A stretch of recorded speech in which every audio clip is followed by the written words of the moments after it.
I just realized my microphone wasn't turned off. But hey, what is it? How's it going tonight? Glad to see everyone. Hope you all are having a good time on this Tuesday evening. I'm going to get the main camera up in just a moment here. Just getting this shared to all the places that I need to make sure it gets shared to.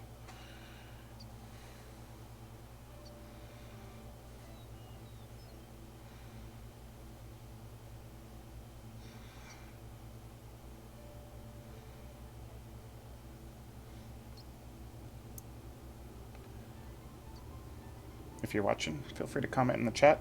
Like I said, I'll get to painting these guys in just a minute. Waiting on some primer to dry anyways, and we will, like I said, we'll get going here in just a moment.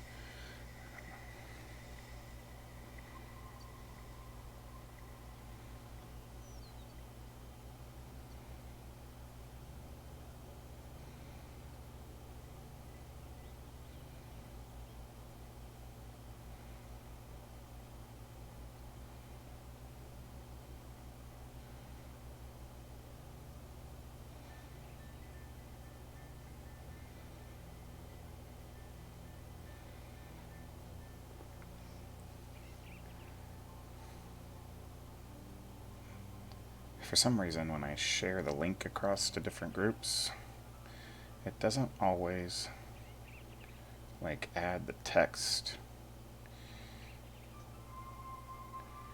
that it should. I don't know why, but whatever. But only when I share the YouTube link. I'm not sure what's going on with all that.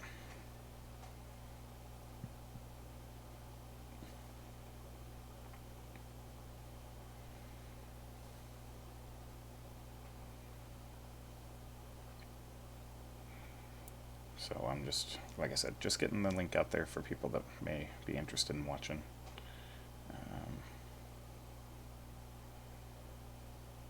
And then we'll get started.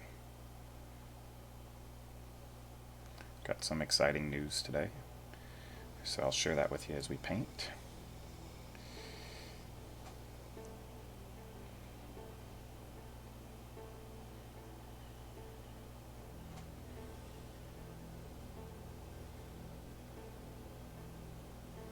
Alrighty, I think we're all good to go here. So, welcome to the stream, everyone. Like I said, glad to have you. Hope you're enjoying your evening. Let me get this main screen transitioned over, and we'll just go ahead and get that exciting news out of the way. You may notice up in the upper left-hand corner of the screen there, sorry, upper right-hand corner of the screen there, right about above my finger, a little Army Painter logo. It is official. I spoke with Army Painter some more today, and they are going to begin sponsoring me as a painter, so I'm excited to hear that. As you know, if you've been watching any of my streams, I use almost all Army Painter paints. And lately I've been using all Army Painter paints, so really excited to continue doing that. As always, when I'm through with this video, I'll update the description on here with all of the paint colors that we used for the miniatures that we paint today. I'm thinking we'll be able to knock out 2, maybe 3 of these dungeon doggies tonight, and probably finish up the others tomorrow off stream, just because Wednesday nights is my RPG gaming night, and it's done via computer, so I can paint while we play, but I cannot stream while I play that game. So, alright. Other exciting news today, as most of you know, it's Amazon Prime Day. With that, they had an awesome deal on another webcam, so I'm going to get, I'm going to have a palette cam set up here soon. So I'll probably about right here in the corner, probably put a little box, and it'll have a picture of my palette as we're painting, so I'm excited for that. Hope you guys are too. Maybe that'll help show, you know, some of the different consistency things that were going on that I'm doing as I'm painting. I can show you some paint mixes. I can show you some other stuff. So, alright, as I said, we've got this Dungeon Doggies miniatures. We have 6 of them left. I think we'll probably paint Flint, the Blue Heel Ranger, on camera today. We'll probably do him. We'll probably work on that and the Beagle Barbarian. I'm thinking those are the two that we'll focus on for now, and if we get to another one, before it gets too late, we get to another one. So we're going to start with Flint, the blue heel, or Flint, the blue heel ranger. So rangers, we're going to have some real earthy green tones. I need to pull up a picture of a blue heel so that I can reference that for the skin tones and stuff, or the fur tones and stuff. And perfect. Alrighty. Whew, so some nice blue grays here. Some light tans, and maybe a little bit of white. And then I think that'll do for the colors that we got going on here. And then for the ranger colors, we're going to do, of course, some leather browns and some nice greens on there. So what do you say we go ahead and get started and see where we end up?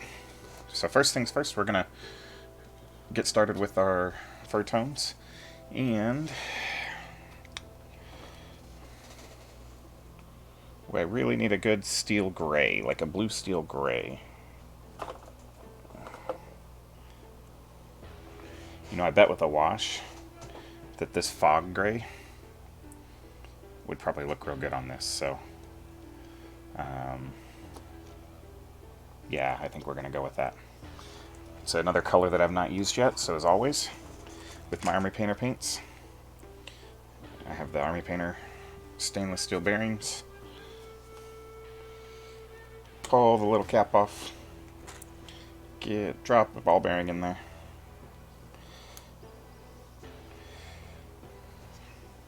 Screw my lid back on and give it a shake. A lot of shake, not a little bit. It does take quite a bit.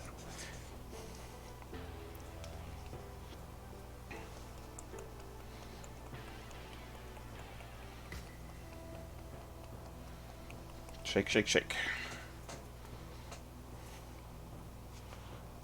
Shake, shake, shake. More shaking. More shaking.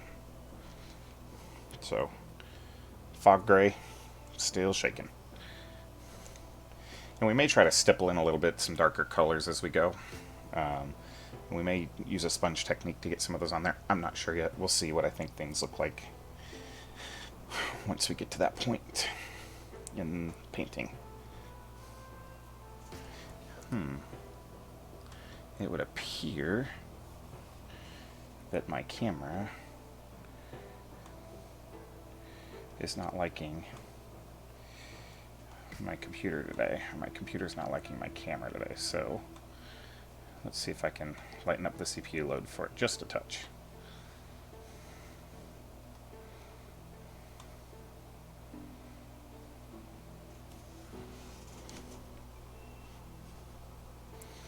I'm working on a couple things.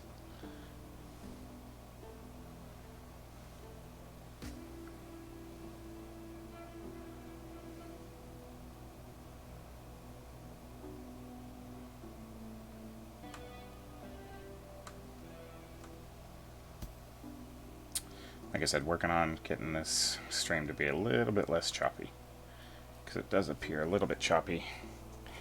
Let's see.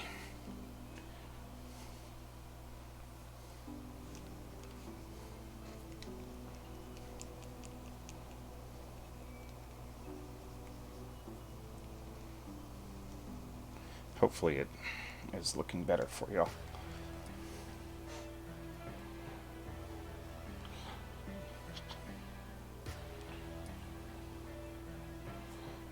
Do some real quick testing while we think about some of those colors that we're going to put on here. What you hear probably with me moving the paint bottle is there's rocks inside of this to give it just a little bit of heft.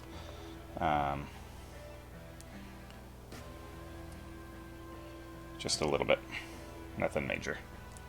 So yeah, we're getting some frame choppiness, and I don't like that one bit. So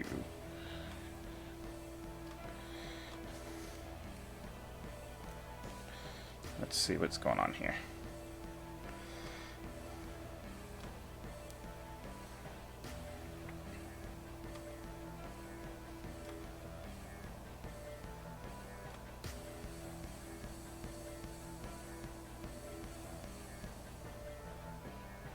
Let's see what's using up the whole CPU. OBS is using quite a bit.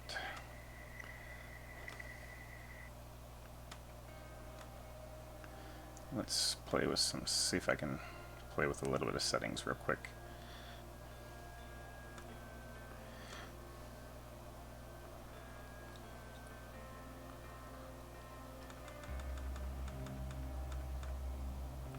See if maybe that bitrate reduction will help. Hopefully it doesn't mess up too much.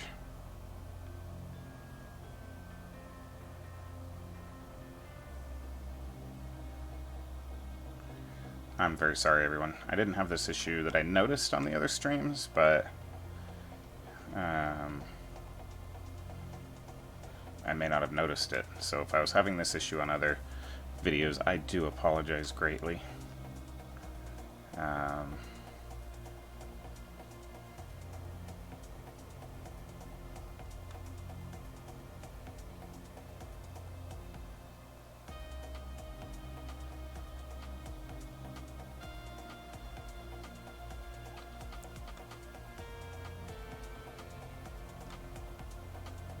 Okay. See if that helps some.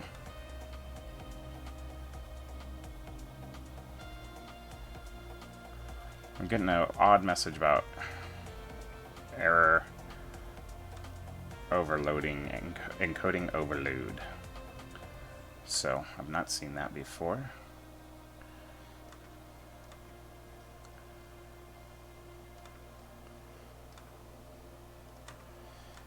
Video. Well, we're gonna roll with it as is, and I hope that it doesn't get too terribly bad for y'all.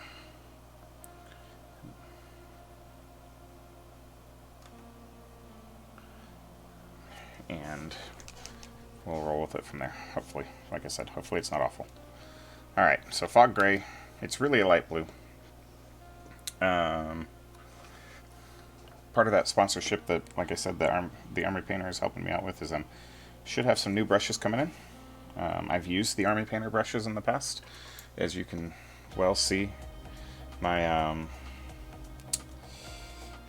this is a regiment brush, is well worn, very well worn. I've worn the heck out of it, so I hope that the new ones are just as great, and I'm sure they will be, as the other ones that I've had in the past. So, alright, so first things first, we're going to cover this whole face with this blue tone. Well, it's really a gray blue, fog gray. So, paint the whole face. We're going to paint the tail in some of these leg areas.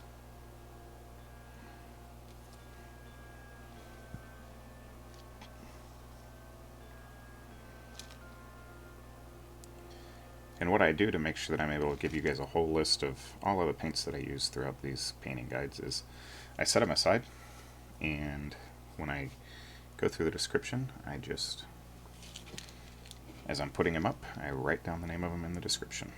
So that way I don't forget what colors I've been using for y'all.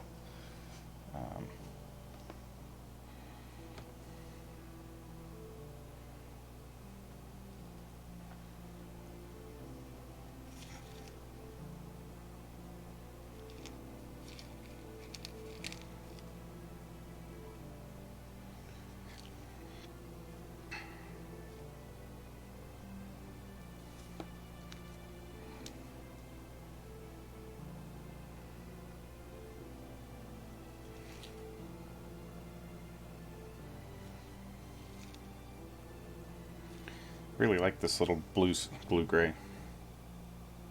And as you can see, it didn't take a whole lot of effort for me to get the Army Painter paints mixed up good and well. Again, one of the #1 complaints that I hear from people about Army Painter paints is, oh, they don't mix well, or they're thin pigmentation, and I can almost guarantee 100% of the time that the reason that is that they did not mix their paint well enough to begin with. They do separate when they've been sitting for a while. and you might have to mix them up if they've been sitting for a while. So I can almost guarantee that if you bought a new bottle of Army Painter, you're going to have to do a fair amount of mixing. And that those stainless steel agitators go really far. You can use glass beads. I've not had any issues out of the stainless steel agitators, and I've had them in some of my paints for over 2 years now. Or for almost 2 years, I should say. So, again, my experience may not be yours, but I've been happy with mine. Alright, so we got our blue on.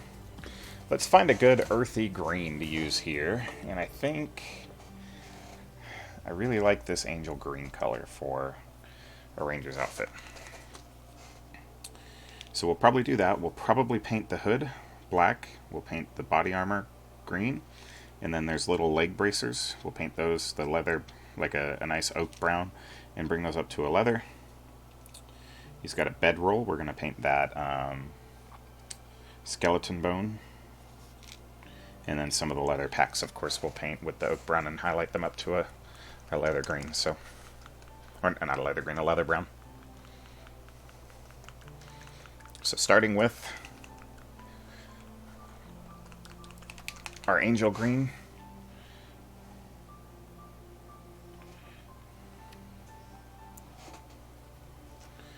Get our paints nice and wet. I do find that you can thin these Army Painter paints down pretty well and not have too much performance issues with them. They do require a couple coats, but again, you don't lose as much detail that way, so I'd recommend going and not trying to put them on too thick.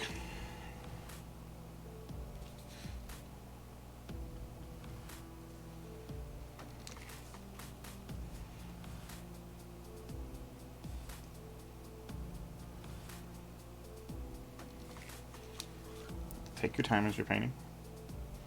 As you get more practice, you'll be able to just kind of eyeball where things are and work a little more rapidly.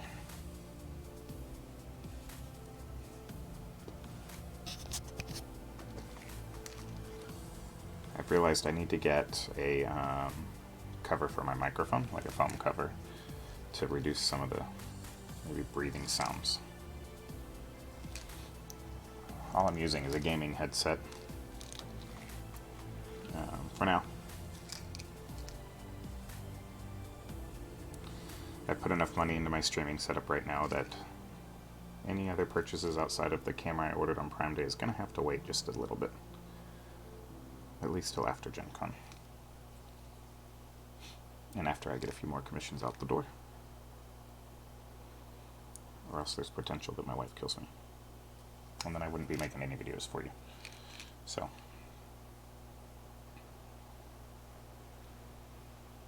I don't want that to happen.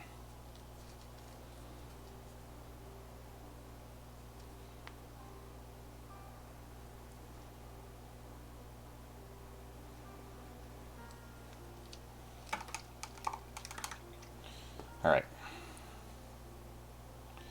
So for some of the brown colors on this blue healer, I'm going to use fur brown, rightfully so.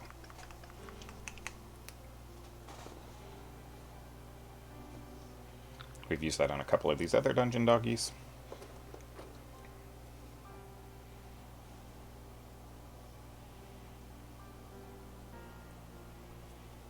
And we're going to get all the little paws here.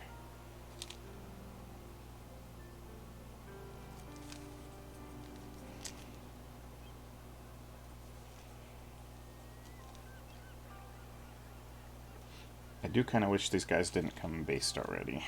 I don't typically like painting with miniatures on their base, but I'm not doing any fancy basing on these guys, just painting the bases black. They're for display.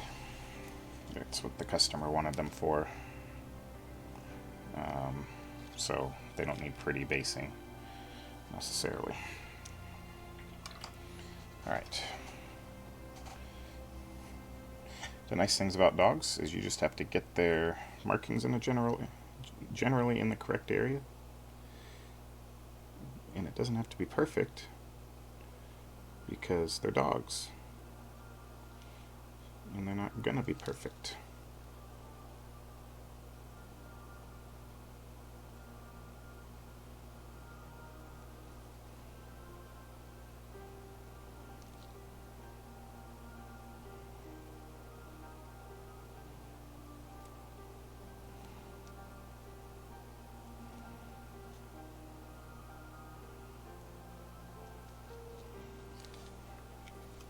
Just painting the mouth the color that I think it should be.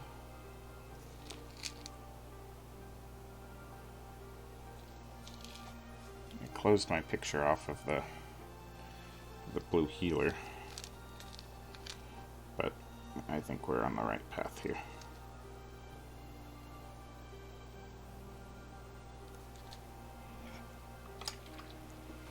And then Spaceship Exterior.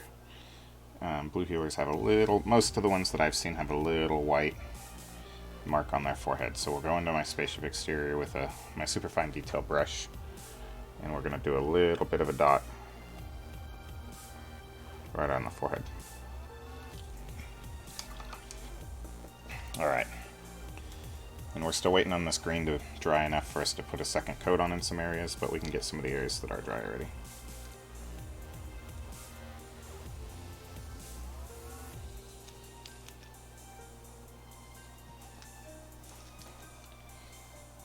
I need to get my comments showing. Tonight has been a rough night in this paint studio. We are riding the struggle bus. Alright, I think we're all set now.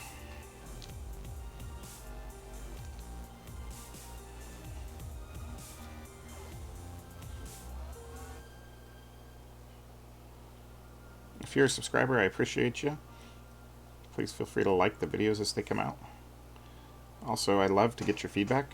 If you would leave me some comments on some of my videos or things that you think you would like to see painted, I will look into what it would take for me to make that happen. I have some Kingdom Death monster miniatures coming soon-ish. Well, not coming, I have them. I'm going to paint them eventually. My paint schedule is fairly set until Gen Con. As much as I want to paint some other things sometimes, Gen Con really is kind of where I'm at. So, yeah. After Gen Con, it frees up a little bit more on some fronts, but some others I still am going to be pretty busy. Alright. For the hood that he's wearing, we're going to go into some Necromancer's Cloak. I already have some on my paint palette, so I don't need to get some out, but that's the color we're going to use there.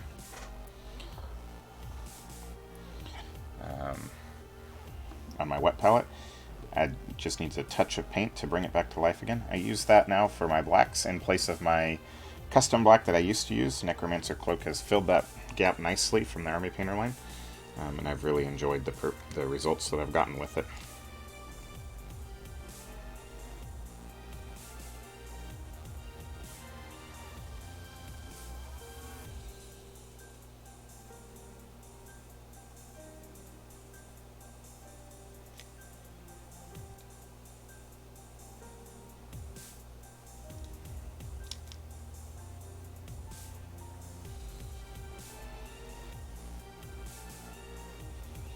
So I was super ecstatic to be in talks with Army Painter today and officially get their stamp of approval on what I'm doing.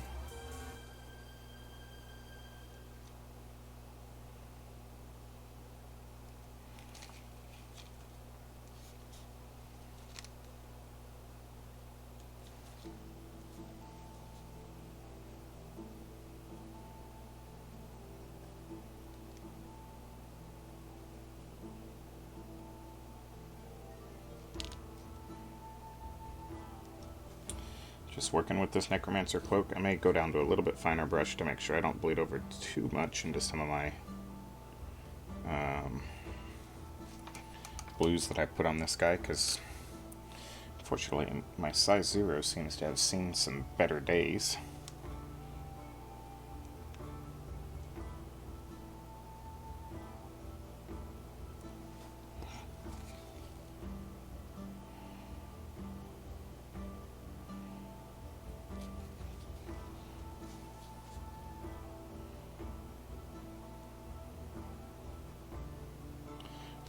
These dungeon doggies are quick and easy. I mean, they're quick and they're a fun paint job, and they're easy to get looking nice. And I've had a ton of fun painting them.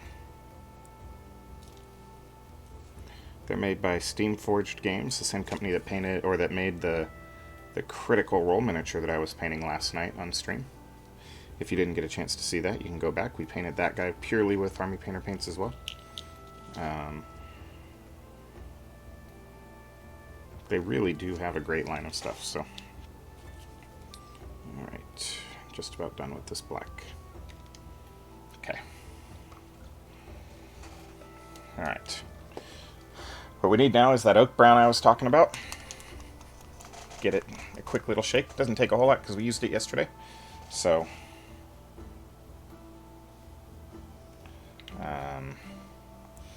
Oh, I have an idea. Bear with me as I do some work here real quick.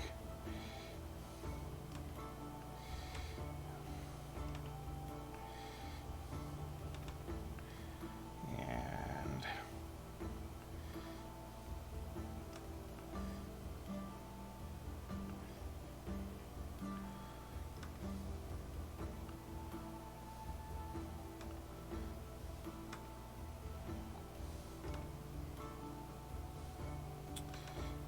I think I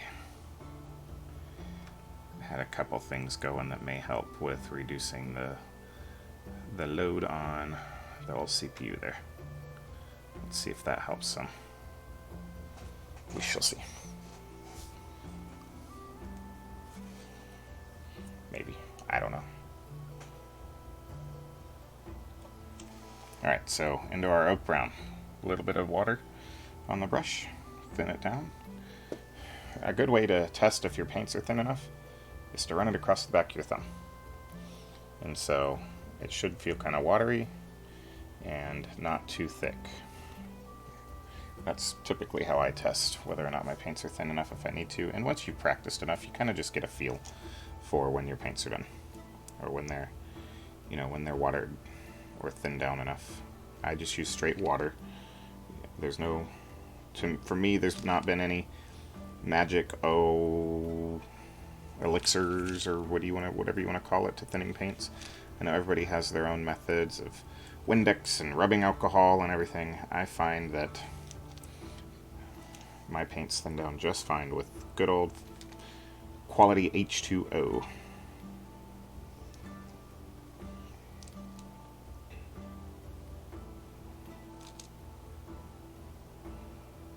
So we're hitting the bracers with this brown, the oak brown. It's a nice earthy, deep brown color. We will do some highlighting back up to a leather brown color in some areas with it. But I find that leather brown's too light if you try to use it everywhere for leather. You can, and it looks fine. But for my tastes, I like to come back up to an earthy, or build up from an earthy brown color. And this oak brown's been the answer lately.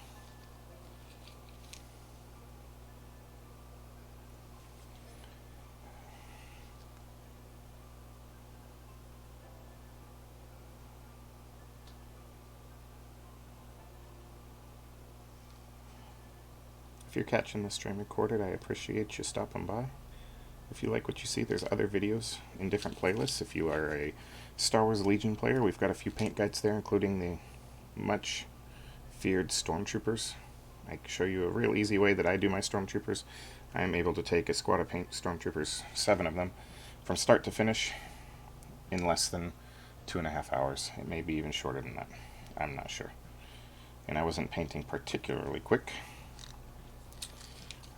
while doing it. Are they perfect stormtroopers? I think they're great.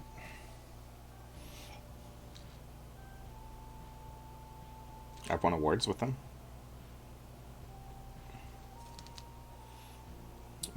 There's a Bosk painting on there. Two of them. One of them is an old Facebook live video that I uploaded that is not in as good as quality.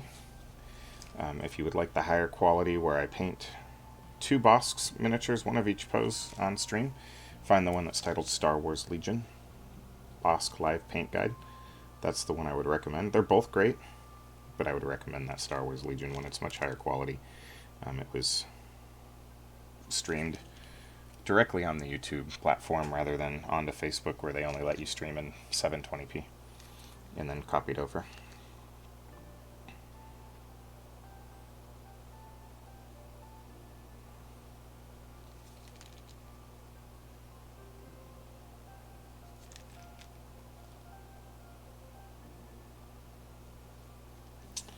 Alright, we need to get his collar here.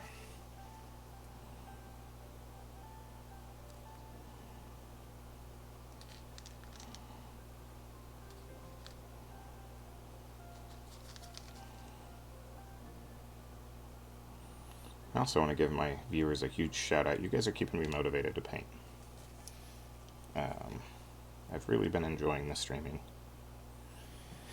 Sometimes painting can become monotonous for me, especially if I'm painting the same thing over and over and over, and sometimes even over again. And so you guys interacting with me helps keep me going. I know today we don't have much interaction going on. I'm hoping that that picks up here soon, but we'll see. And if not, you know what? You guys can always watch this later.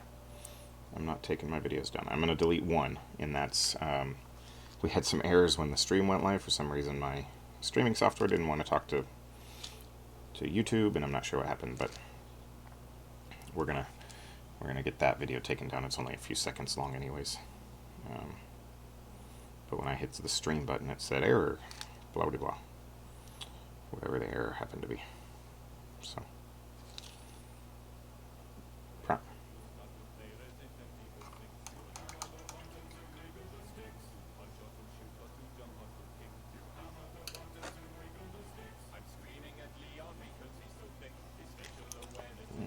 Not sure what this music is.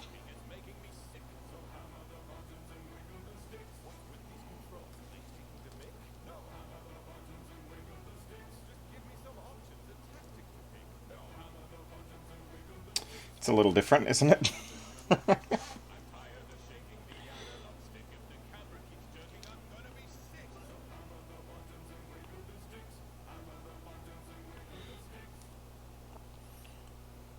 Alrighty then. That was special.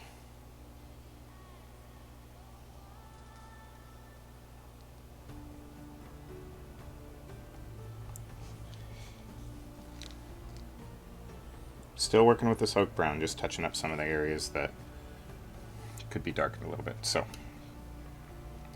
what I'm actually going to do is I'm going to go into my Necromancer Cloak here and pull a little bit of it out and take some of my fog gray and mix about a 2-to-1 fog gray to Necromancer Cloak. And here's fog gray right here, and here's Necromancer Cloak here, and this color right here is what I'm doing in between. So we're going to mix those two together, and we're going to go do a little bit of work on some of the blue areas. But we don't want to take away all that beautiful bright blue color, because that's what healers are. So make sure you thin it down.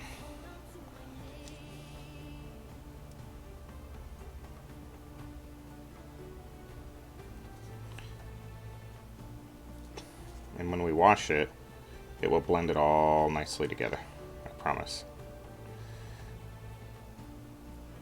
But make sure you leave some of that fog gray there, that blue fog gray.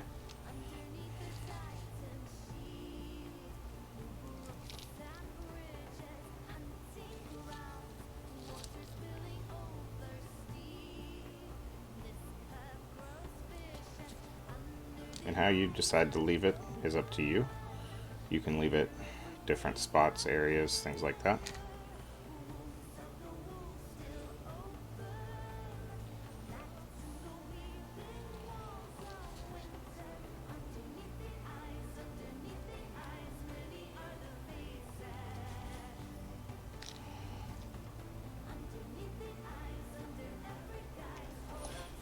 I was real happy with how that Orly, or Really, or whatever his name is, miniature turned out last night. The turtle. I thought he was pretty slick.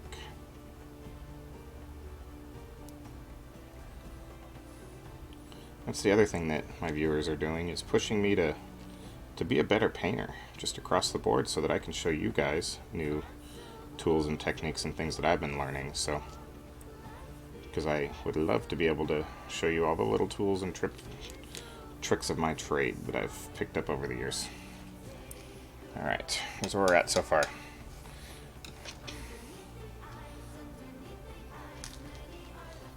I know it's not much yet.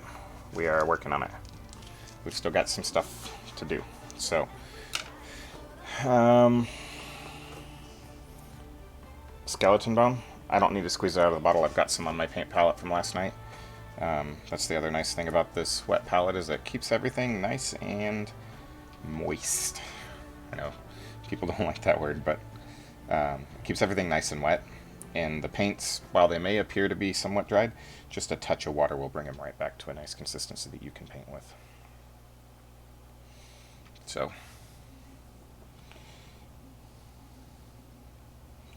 somehow this skeleton bone, though, took up a whole lot of my wet palette. I think I squeezed too much out on accident last night.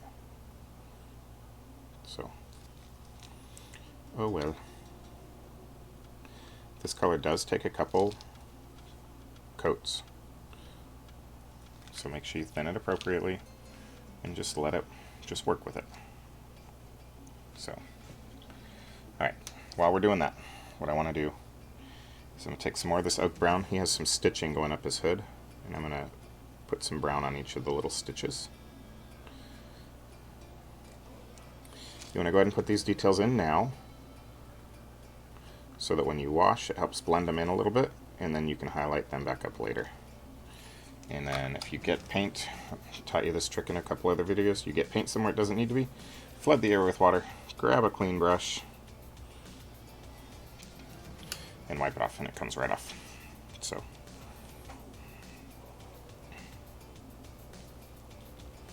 let's see here. Alright. There's a couple feathers right here on his chest, and we're going to paint those Spaceship Exterior gray. So, feather one.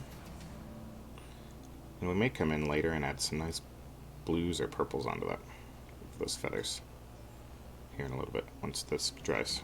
But good white colors on there. He's obviously displaying something he's proud of.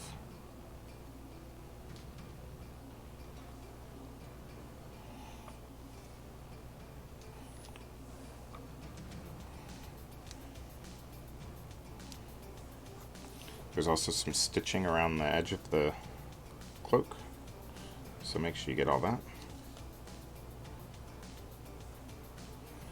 And there's some, almost looks like feather details or something on there. So we're going to go ahead and hit that with some leather brown, or some oak brown. Same thing on the chest, he's got a bunch of it. Doesn't have to be perfect, because when we wash it, it'll help blend some of it together. And our highlight will help cover some of it up later. So, there's that. Some back here on the back of the neck also.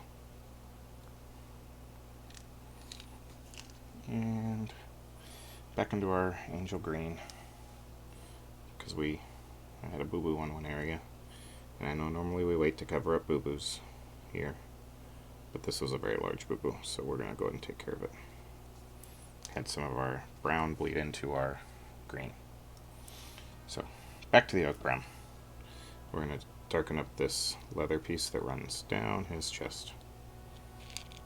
And touch up a couple things. Alright.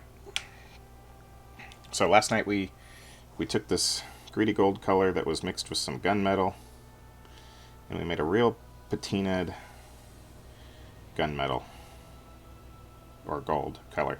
We're going to do that again. So about 50-50 gunmetal to gold. And he's got a pendant right around his neck that I want to make that color.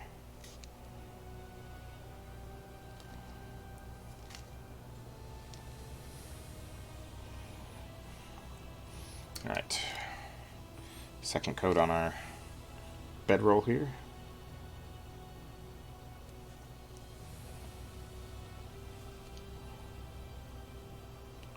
Ooh, gross. A little bit thick on the paint there. But okay, we're working with it. Here's where we're at so far. So one other thing is we're going to go into some pure Necromancer Cloak. And he's got his mouth open down here. We're going to paint that. And paint his nose black. Don't forget that on the dogs. It makes them look unnatural if you don't. Or whatever the color is appropriate for the breed of dog that you are painting.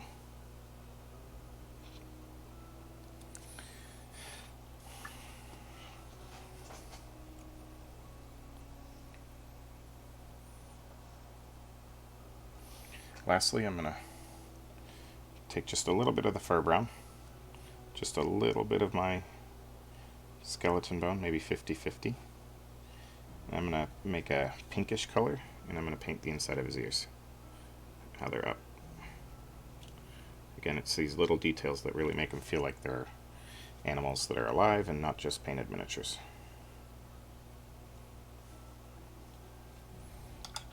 So, and then grab some Spaceship Exterior and try to paint the eyes real quick.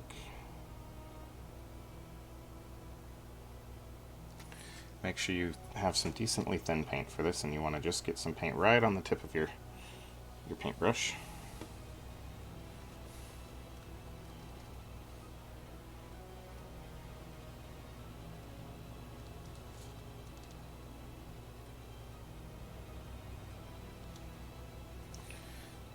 And then last but not least, into my Necromancer Cloak.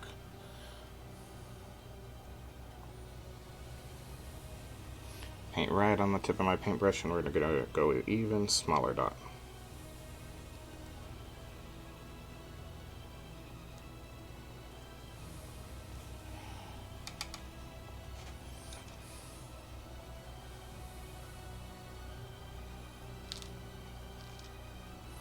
Alright.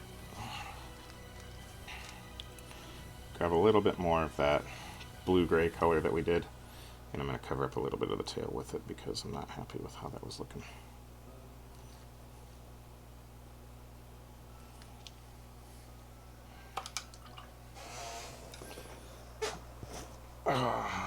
Quick paint break.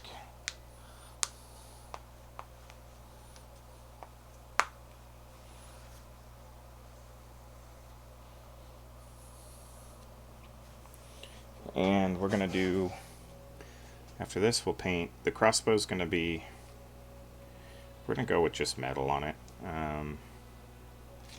But we can start getting some of the other metal areas, so we're going to use Armor Painter Gunmetal. I really like this metallic color that they put out. I do have some iron, I don't know, something other, blackened iron or something like that on the way, and I'm excited to give that one a shot.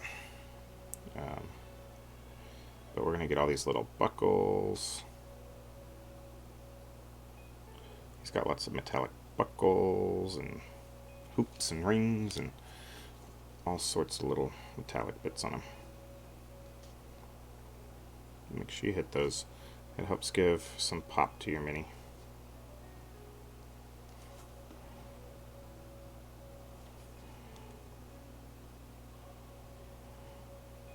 Your metallic paints need to be thinned out too, so don't forget to do that. I know they tend to look thinner out of the bottle than the other paints, but they still need a little bit of thinning. Otherwise they don't apply well.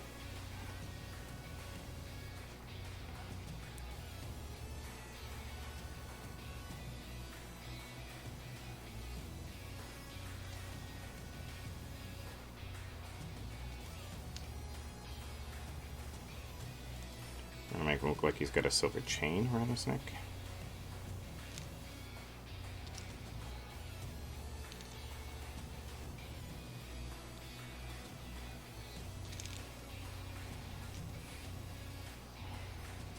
Alright. Missed a stitch on his uniform or his outfit. Seems to have quite a bit of that going on, so.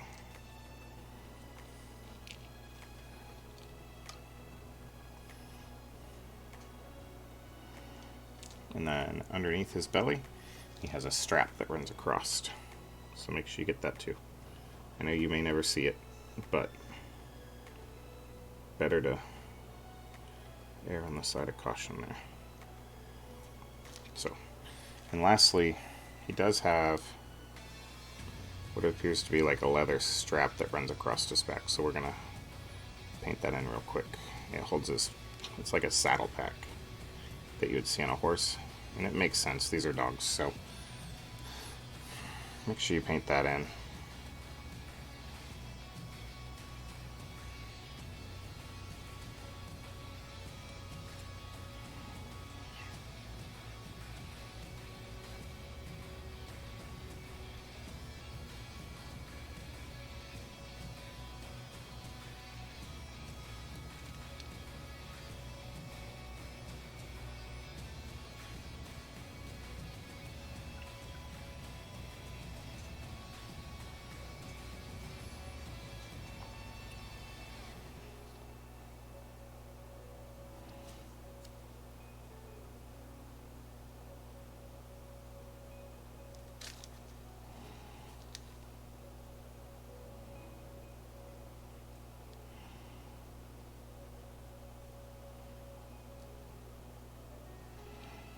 Just doing some blue touching up, trying to make this look a little more fur-like. So, alrighty. Let's see about putting some color onto these feathers real quick. We're going to go into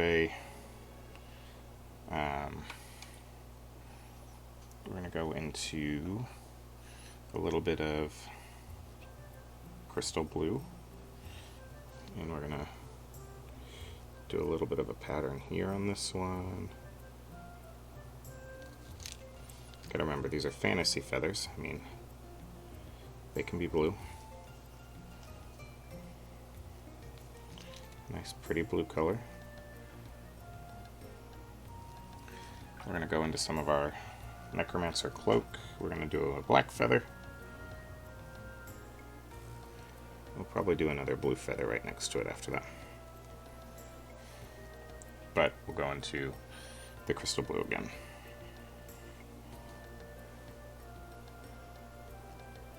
For that one. Alrighty. Feathers are done. Just to give it another color pop that it didn't have otherwise. So, into our metallic gunmetal.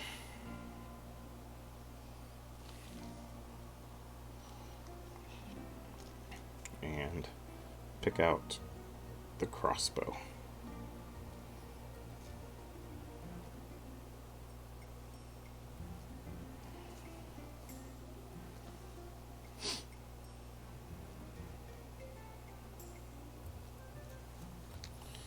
Make sure you get this all the way down against your other colors, because if you don't, when you're putting the metallic next to another paint color, it will stand out like a sore thumb. The areas that you missed, so. And it's the same thing if you go over too far, so this is a color you do have to be a little bit careful with. I mean, as always, take your time in general, but working with metallics takes a little bit extra precision and care. So I'm using my fine tip brush for this one, of course.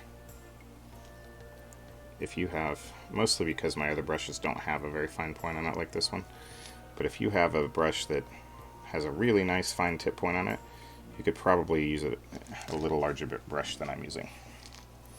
And what that would help with is help prevent you from going back into your paint palette so often, and help paint from drying on your brush as often.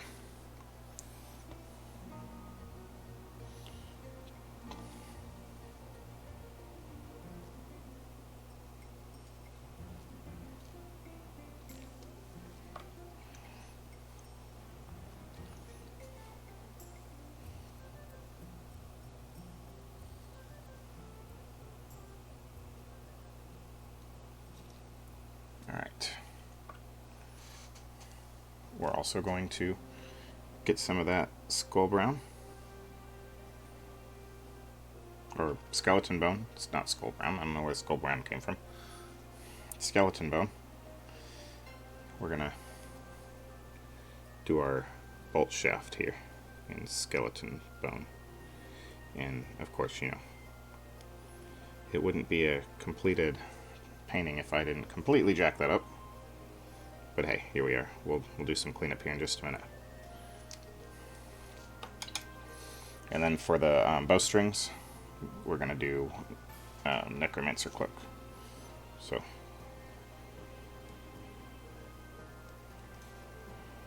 paint those Necromancer Cloak. Make them look steel-like.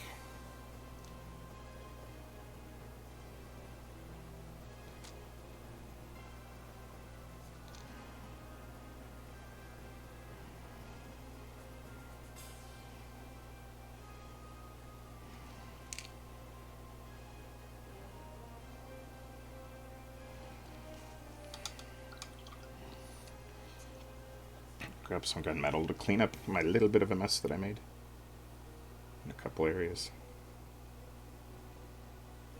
Alright. Last thing on that, back into my skeleton bone to bring that bolt up just a little bit further. There we go. Alright. The bedroll has a couple of straps on it, so we're going to hit it with some oak brown, and then this guy is base coated.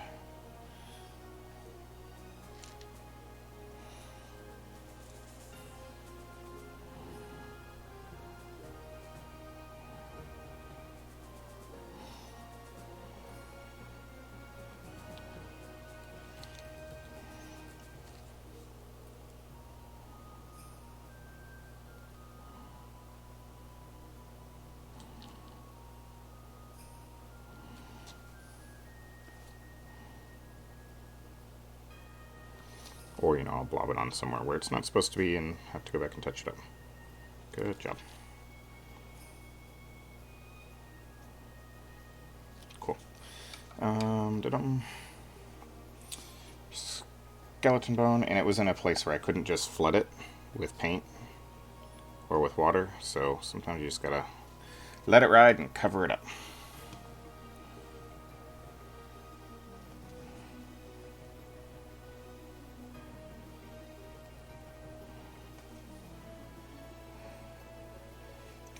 No big deal.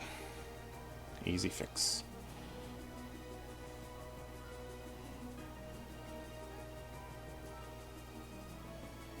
Sometimes you'll see me slide my finger up the barrel right here, and what I've done is when I cleaned off my paintbrush, I missed getting all the water off that barrel, and I don't want it to flow down onto the brush. So while that's going, while he's drying, let me double check for any obvious missteps.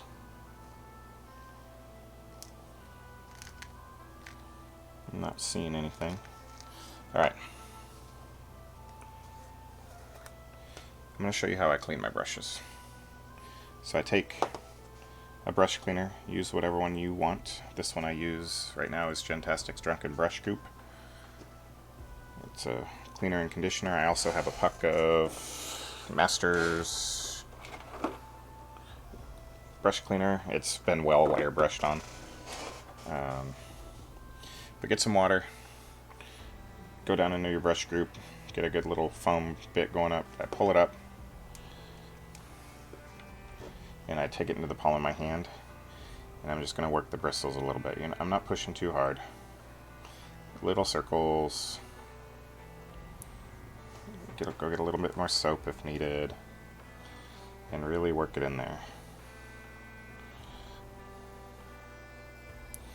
You can also put it in that crease of your hand and drag, and as you pull back, twist a little bit and push forward. Be very careful not to bend your bristles back. Just a small amount, but you really want to kind of work a little bit up and towards the ferrule, not barrel, because if you get paint up in that ferrule, your bristles will split. So make sure you clean your brushes and condition them every once in a while. And then once it's all done, the best way to tell if it's clean is if your soap is coming out not colored of whatever you were painting, then your brush is clean. And if I were going to store it, I would apply just a little bit more brush soap, and then I would shape it to the tip, the point that I want it to keep, and then I would store it ideally back in the plastic tube if you have it, like so. And there's different people. Some people say store them flat, some people say store them straight up and down. Never store them like this. My brush holder is flat, so I'm going to do that to my size 0 while we're waiting on him to finish drying up.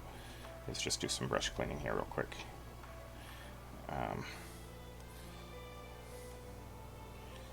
And really work up a lather down there. This one's been neglected a little bit, and I'm going to see if I can't bring it back some. I doubt it.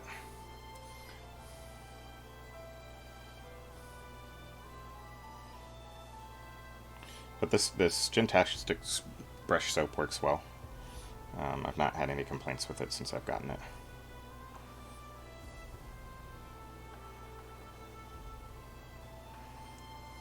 Alright. I can already see some flicks of paint coming off in there, which is good. That means it's getting it out of the bristles and not going to be in my ferrule. So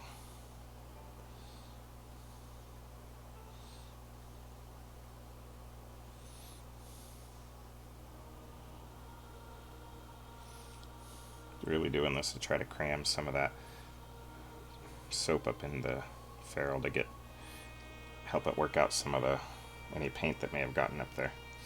Again, like I said, I've neglected this brush. I've not had it for that long, a couple months, but I've really just neglected it. But this brush is just a synthetic Princeton. They were out of them. Like I said, I'm really excited to get my hands on some of the Army Painter ones that are coming real soon. Because I've used their Regiment brush, but I've not used any of their other brushes, and I've heard really good things about them. So, probably do a video review on those once I get them and get some practice on them. Of course, you'll see me painting with them on the stream. So, alright.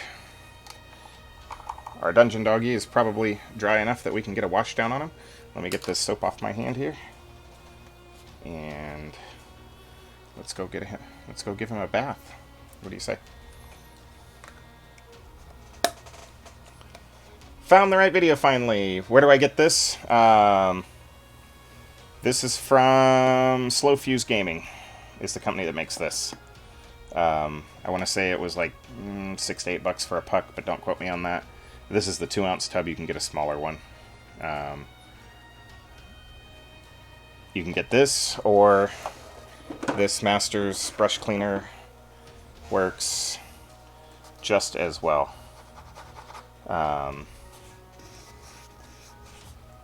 And this you can get at any hobby store. This one's well used also, as you can see.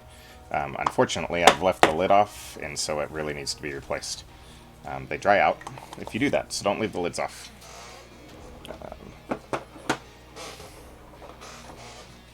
Which is why I've been using this Gentastic stuff more frequently, as it's not dried out. Yeah, one of my... Like I said, Facebook did some goofy stuff, so... in fact, while I'm waiting real quick, let me see if I can pull that other video down yet.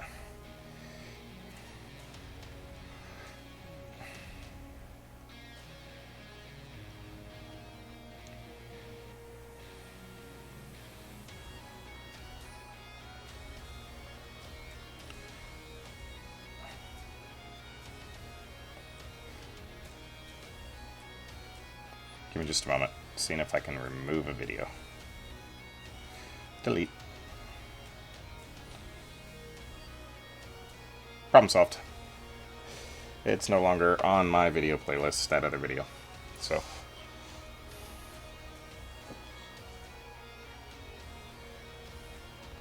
Alright. Cover up the wet palette.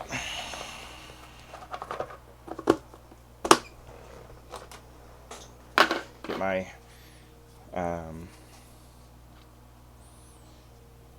my wash palette. And we're just going to do this guy all in a dark tone. Whole miniature dark tone. Oops.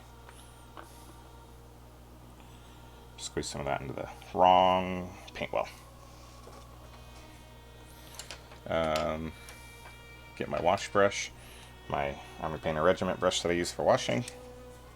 That is well worn, as you can see. It's been through the ringer.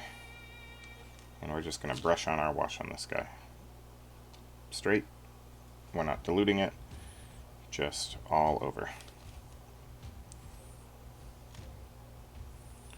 With these dogs, I've been using a lot of dark tone wash because we're going for a more dingier, animalistic look. And so the dark tone is providing that even on the leathers and the other colors that are on there.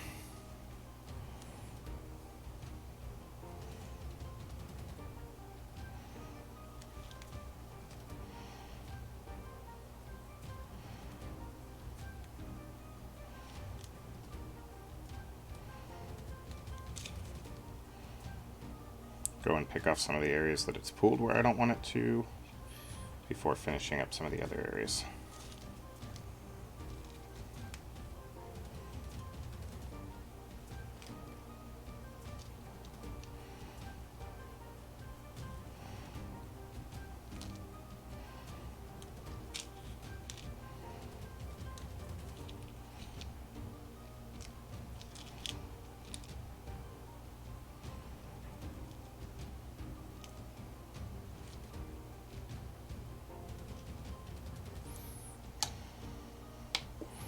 Namely, I'm going to try to get some of it, a little bit of it off around the eyes, because I want to bring those eyes back since I've already painted them. And out from in the ears, because those areas shouldn't be as dark as they're coming out. So, alright, so while he's drying, let's look at our, I said beagle, right? But I think we're going to actually do the Mastiff.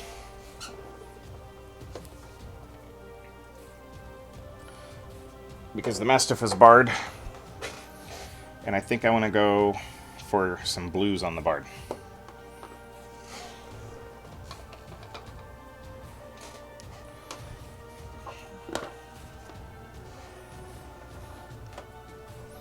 And there's this blue that I used last night that I think is going to be perfect for this barred, and that's a Griffon Blue.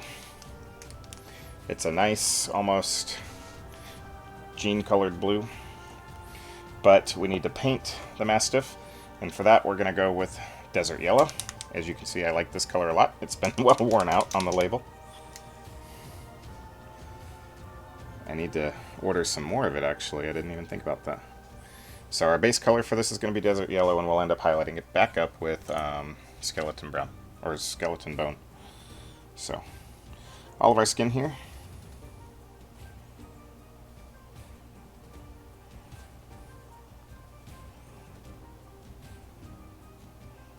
This is a Mastiff, so they tend to be browns with some black facial expressions. Easy dog to paint, color-wise. Nothing too super fancy. Not as much as that healer was.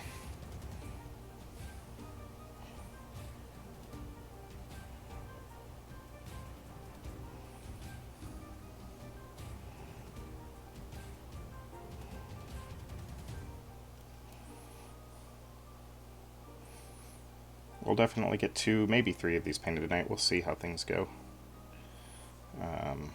Try to rip through them real quick and go from there. And then probably finish up the other, like I said, I'll probably finish up the other 3 off stream tomorrow night while I am playing my RPG with some friends.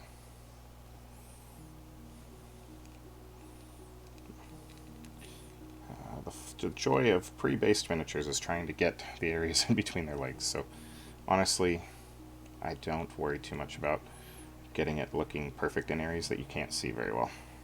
It's going to be shaded. You can't see it a whole lot, so...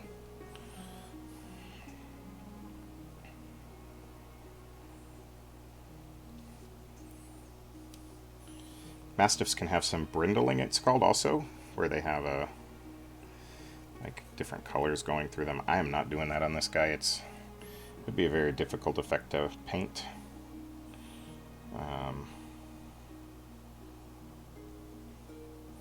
So I'm not doing it.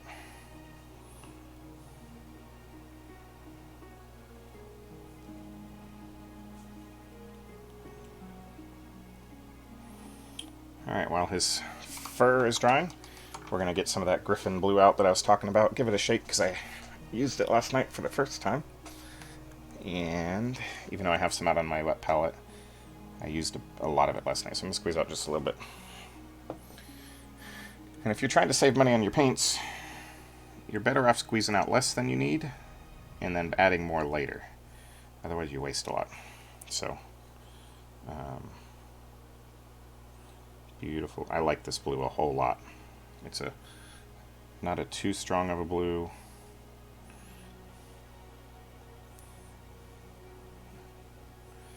It's just a good blue. I don't know how else to say it.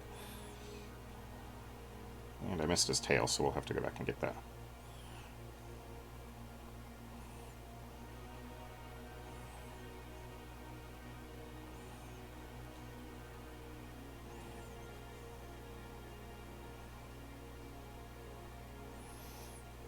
And the customer gave me free reign of colors on this, so I'm just having fun. I really enjoy when my customers trust me with my paint colors, but I don't mind the ones that send me and say, hey, I want it to look like this. That's cool too. Whatever makes you happy.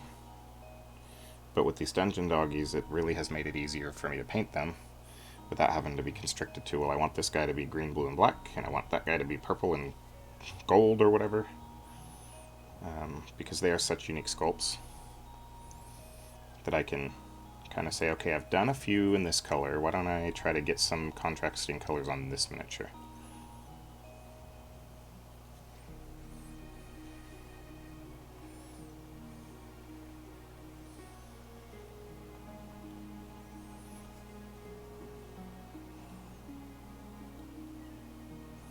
he's got a... Sorry. He's a bard, right? And I don't know if you can see it very well.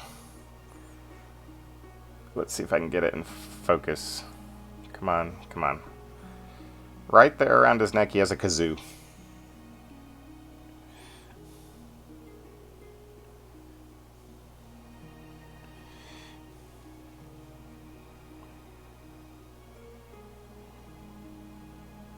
That's awesome.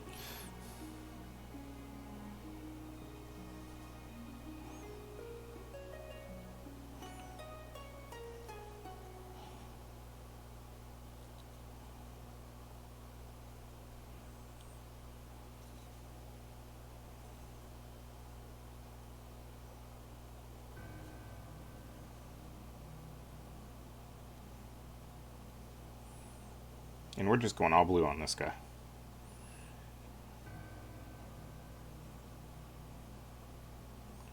He is all blue.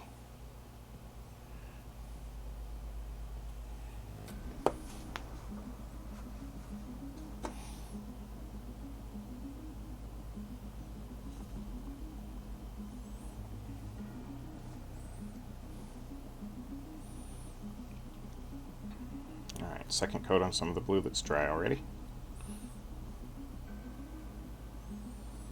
Again, you don't want to go back and coat too quickly. If it's not dry, what you'll do is you'll end up pulling up the paint, and you'll leave some really streaky brush strokes. So if you're not 100% confident that it's dry, just leave it be for a little bit longer. You won't hurt it by letting it sit longer. Just take a little bit longer.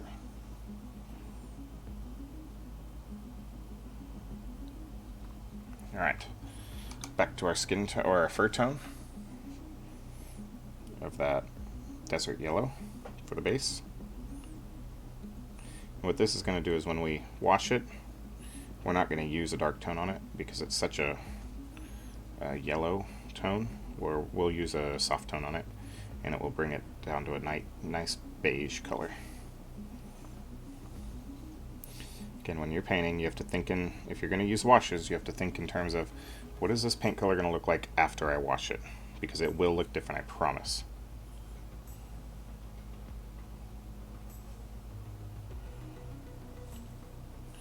And I wish there was an easy way for me to tell you what a paint color would look like after you wash it, but there's not. It just, you got to practice and get in there and get paint on miniatures. So that's the only way I have found to be somewhat certain of what a paint color will look like once you've added an ink to it.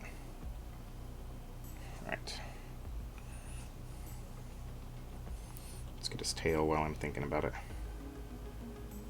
before I forget again.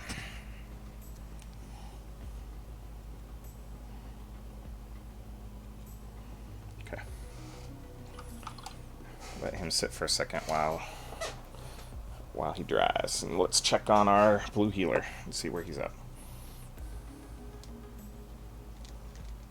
He's drying up nicely, but he still needs some more time, and he looks much more like a blue healer now with that wash applied.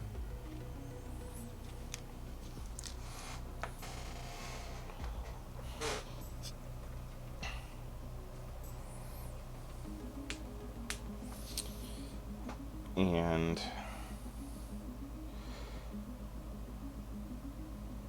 the other thing that I'd recommend when you're washing your brushes, I was talking about earlier, is make sure to use clean water.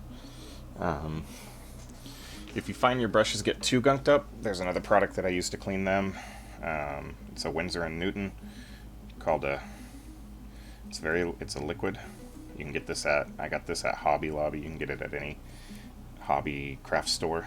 It's called Winsor & Newton Brush Cleaner and Restore. And you can let this stuff let your brush soak in this for a little bit. I have a brush cleaner stand thing. I don't want to move it around. One thing to know about this stuff, it is highly, highly caustic. It says non-hazardous, biodegradable. If you spill this on something, plastic, it will dissolve it. So, it says for dry acrylic you need to let it soak for hours. So what I'd recommend is finding a way to mount your brush upside down. I have this little brush stand thing. I dug it out anyways. As you can see, I have some of it poured in there already.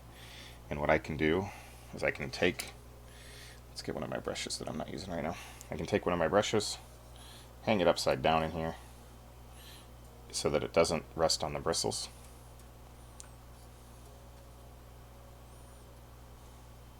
And it will get all that gunk out of there. So I'm only going up to the ferrule just a little bit. And now that I've let that brush sit in there, we're going to let it sit overnight. And I'll clean it out tomorrow when I come back. Once it's done, rinse it off with some water. Take some of your brush scoop here, run it through there real quick, get it reconditioned back up. I have brought some pretty ratty brushes back from the brink with that stuff, so it can be done.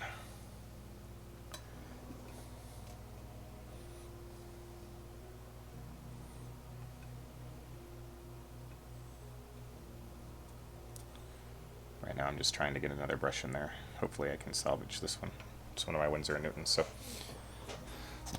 I have a bad habit of not cleaning my brushes like I should all the time either.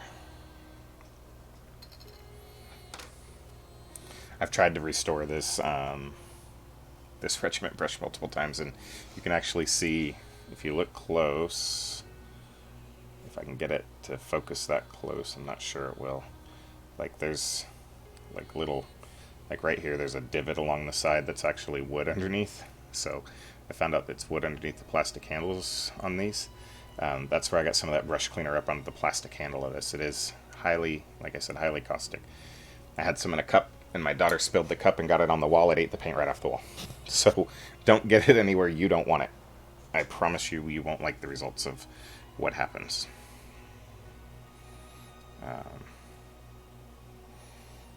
Alright, back to our dungeon doggy here.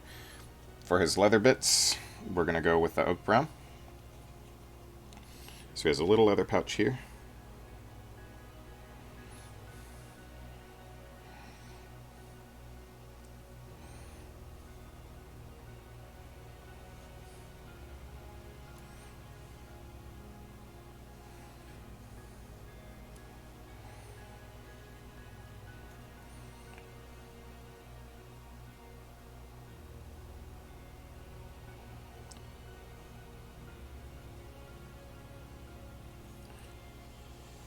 Like I said, Dan, I am hard on brushes myself, so don't feel bad.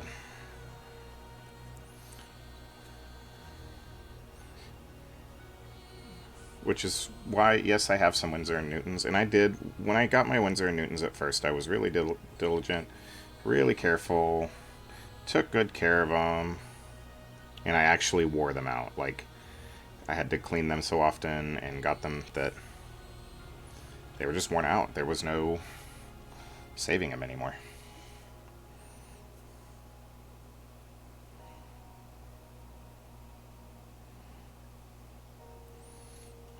And it made me sad, so I went to buy more. And as I've told us in the story in another stream, the store that I went to didn't have any more of the sizes that I wanted. They had a 2, so I bought a 2.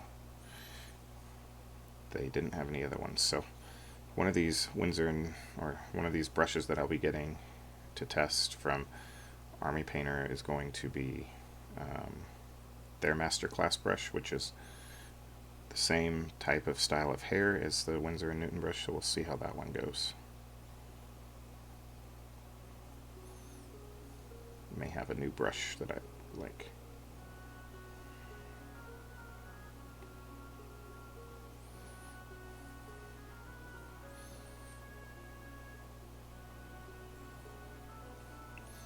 What projects are you all working on? I'd love to see pictures if you want to share pictures of what you're sharing. We have a Facebook group if you want to find it called Miniature Paint and Show and Share. That is run by myself over at Jagged Brush Studios, and Dan Wolf Games is one of our admins over there, and we've got some other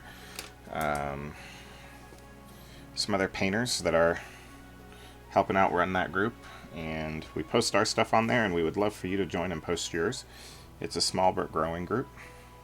You can always find everything that we post on that group. You can also find everything that I have painted and taken pictures of on my Facebook page, Jagged Brush Studios. I need to put a link in my descriptions. I just thought of that right now, so we'll do that moving forward. You can also find us on Twitter at xxnerfherderxx.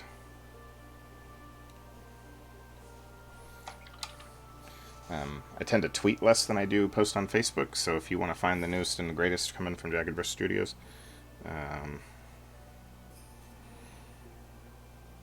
always check Facebook first. And then our streams are over here on YouTube. If you've been following the streams, you heard me say I might be working at a booth at Gen Con. That is not the case anymore. Spoke with them today. They had enough volunteers. They don't need any more assistance than what they have already. And so I am just going to go and enjoy myself for 4 days. Still play Legion. I am taking my son with me now. This will be his first major convention he's been to, and he is stoked. I broke the news to him this afternoon. So, since we have it on our palette, we're going to use the angel green that we used earlier, and that's going to be the color of his kazoo.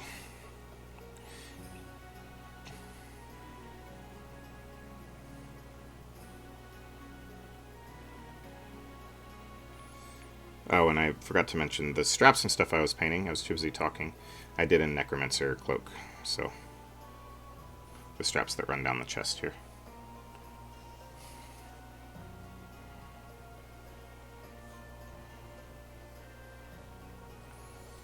Alrighty.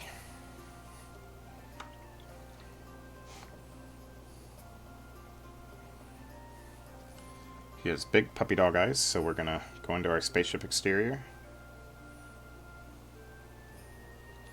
We're gonna try to touch those eyes.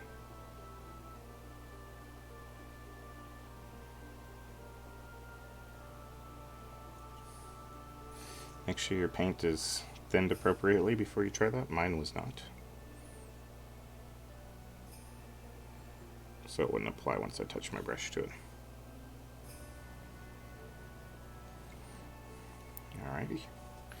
They have a big black nose, so we're going to go into our Necromancer Cloak again.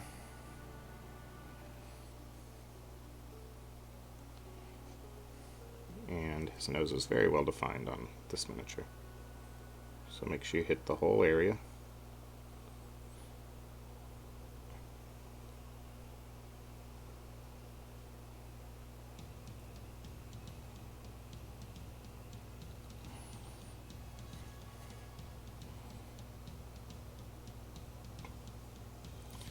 I read today, I can't quote where I read it, but someone said painting miniatures is kind of like coloring in a coloring book. Make sure you follow the lines and you'll do just fine. And I agree with him. Take your time. Find a way to steady your hand and paint within the lines. So he has a little bell on his foot. We're going to go into some gunmetal here. And that's the color of our bell that we're going to use. Or what looks like a bell. I think it's a bell. It's a bell now. I'm not sure what it was before.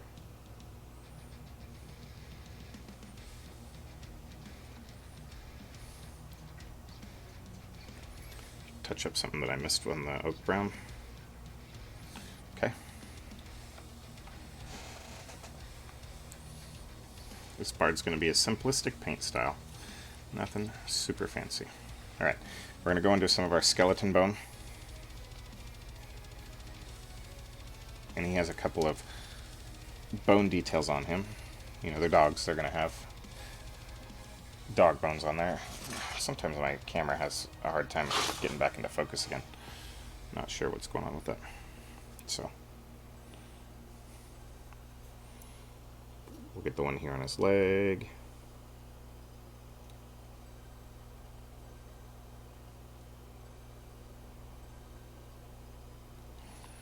Make sure you thin your paints well enough.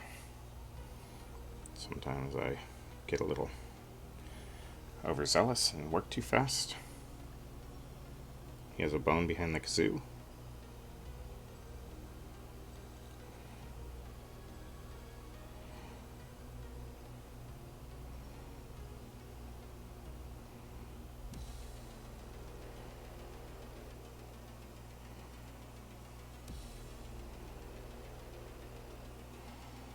Alright, he also has a chain around his neck. And that is going to be gunmetal. Trying to stick to the same palette between the two dogs, roughly, except for the blue color.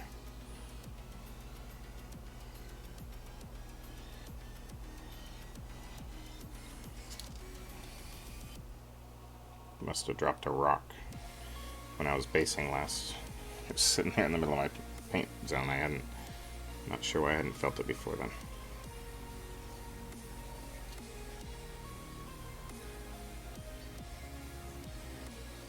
Alrighty.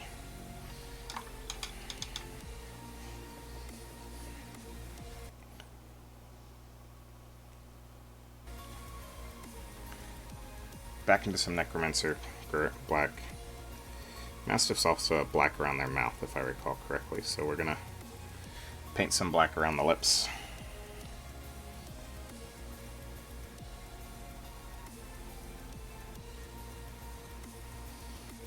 And I think they have a blue-black tongue, if I recall.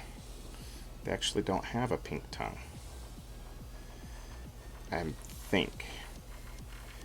I need to double check that.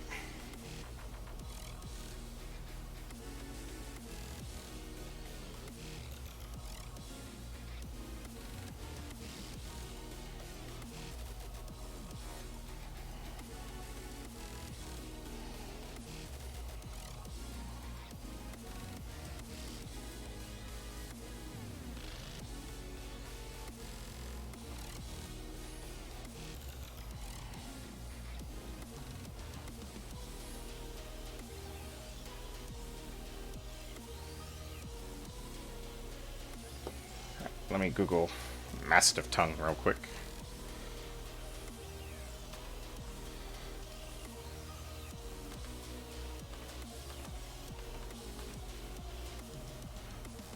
Mastiff tongue.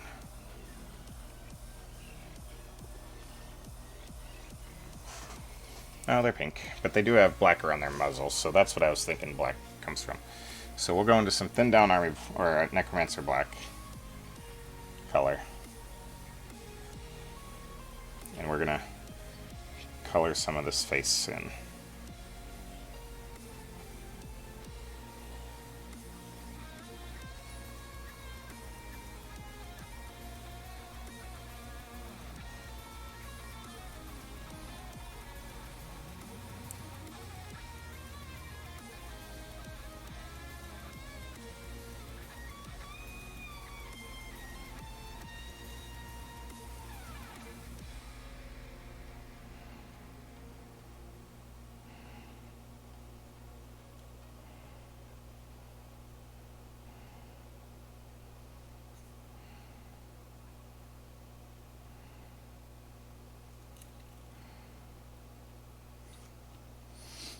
So Necromancer Black around the mouth, the muzzle area.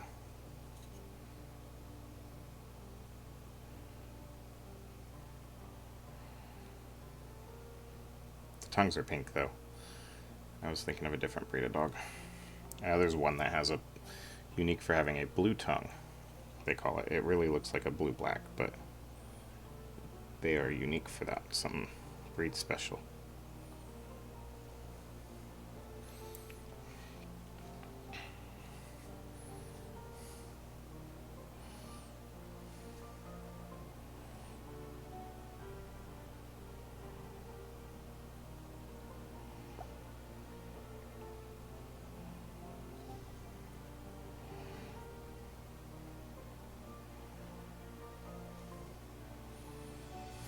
Get my chat open back up. They also have black around their eyes, so they look a little like little black raccoons.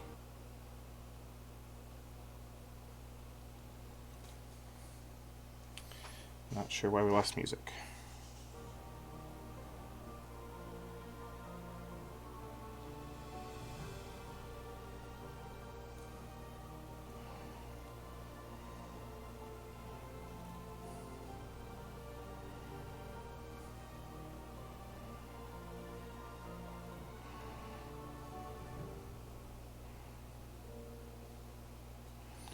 And they have black ears.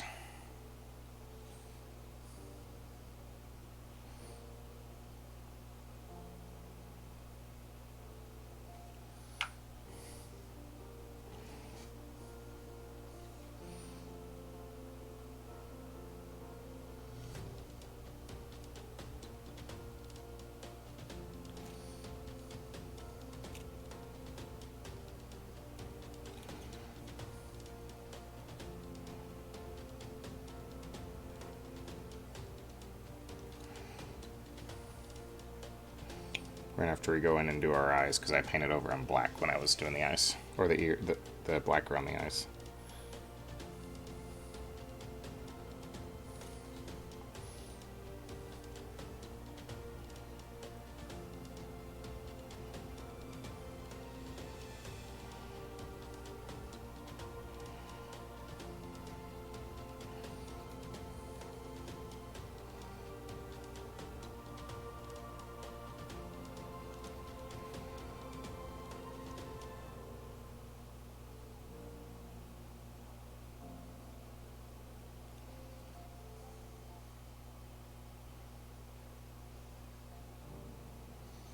There we go.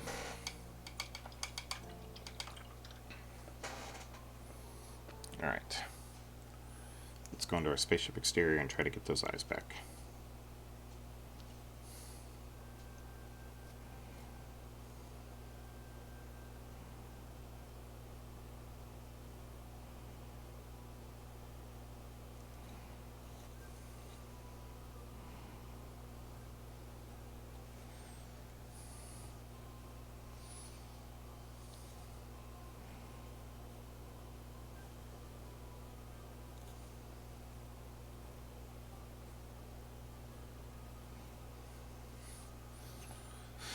Last step is to get some more Necromancer Black and put the pupils.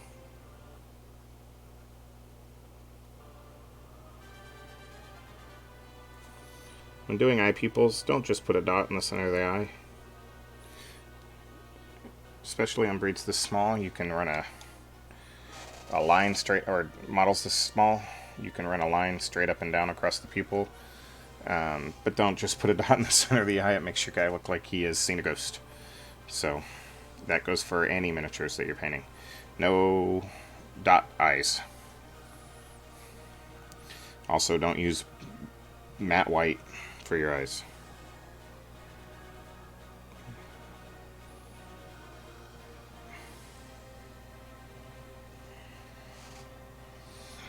And you know what?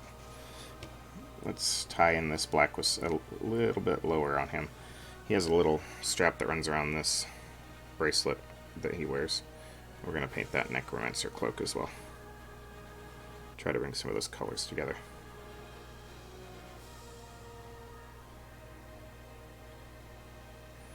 So, there we go. He is done. So we'll give him just a minute.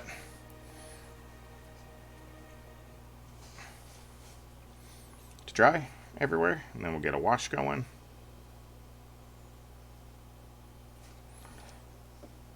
Missed a spot on his ear.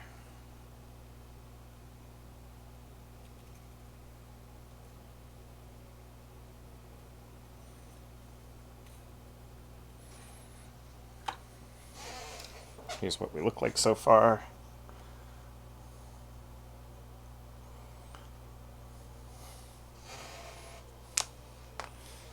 We're going to wash the blue with dark tone, and we're going to wash the skin tone and the leather with soft tone. The fur tone, I mean. So, but I'm going to get a new paint well of dark tone out because my other one's starting to dry a little bit. And I don't want to paint with a partially dry wash. So I'll just need a couple drops here. Nothing, not too much. Back to my regiment brush. And on with the show. We may need to get a little bit more than that out, but I'm trying to be conservative with my paints. Unlike the last time I put it out earlier. I realized I put way too much out. A little too late. So we're going everywhere that isn't fur or brown leather here.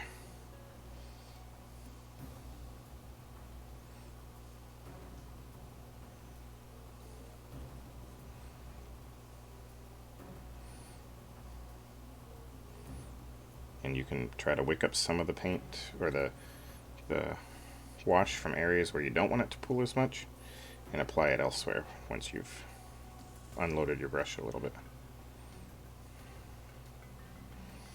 So like around this neck, I don't necessarily want as much wash as pooling there, but underneath here I might want more.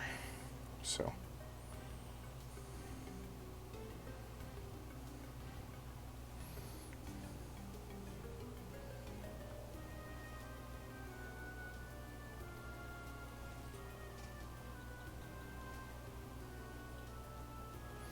need just a touch more.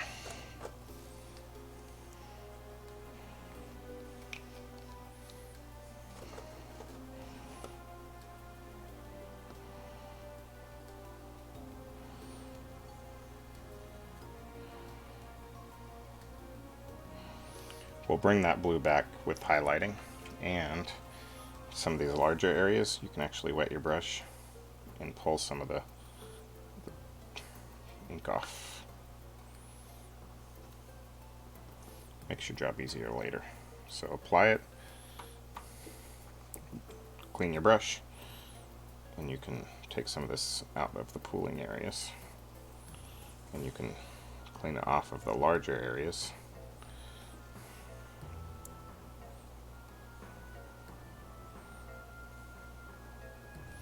So that you don't have to do as much work later.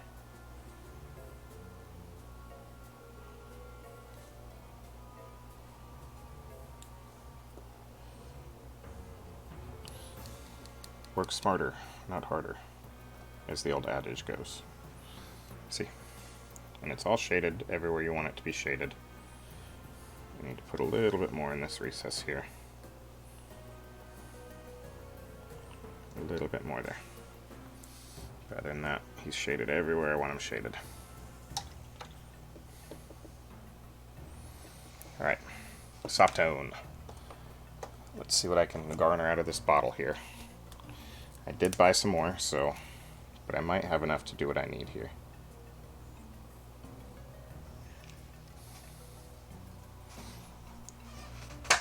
That bottle's garbage. I'm going to grab a little bit smaller, finer brush for this one. Pop in some of the bubbles. We're going to go everywhere else that we didn't go with the dark tone.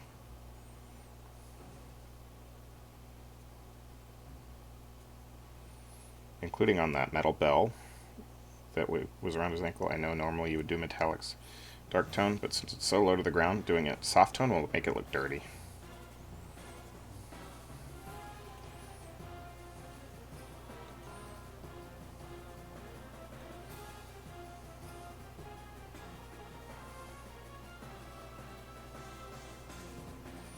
I did not paint his tongue on purpose because I want it to be a real bright pink when we're done, so I left it alone for now.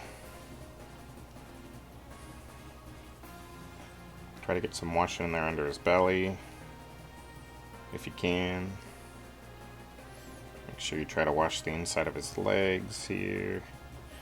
If your wash pools in some areas underneath, not a huge deal. You can't see it anyways. Make sure to wash his tail off. Alrighty. We're going to set our Mastiff aside here after I pick out some of the wash out of areas that's a little thick. And off the top of his head a little bit. We'll start doing some of our highlighting early. And we'll take a look at our healer. And by healer, I mean blue healer, not the class healer. And our wash is completely dry and ready to do some detail work on this guy. So first things first is we're going to bring back some of that frost gray color, or fog gray color.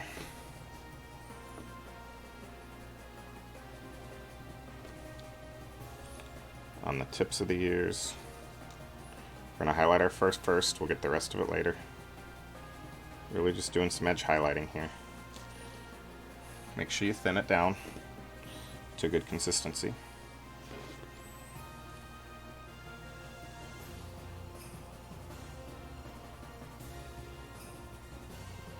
Pick out like some of the eyebrows, give him some character.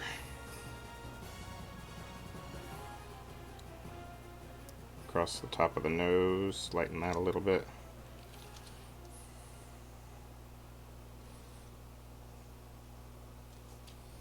Don't get too drastic with it. You don't want to take away those dark tones either, so be selective. And remember, dog fur doesn't naturally highlight a whole lot, so unless it's like a silvery color.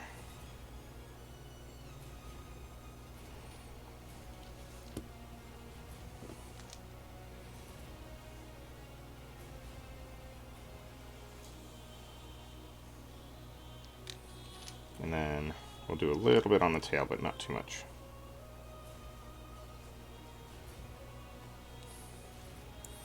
I'm not happy with how that came out, so we're going to flood it with some water.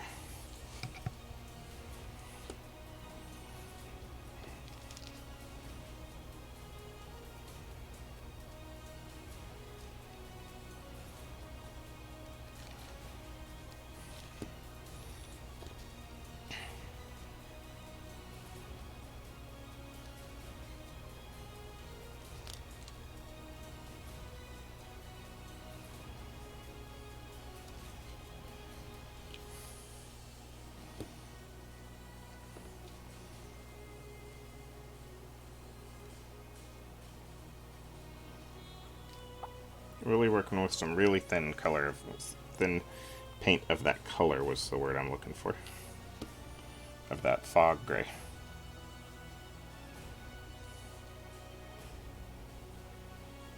Okay.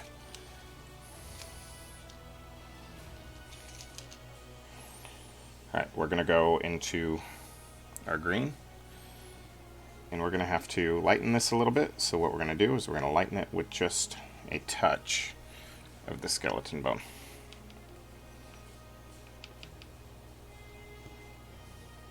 So maybe a 3-to-1 green to skeleton bone color.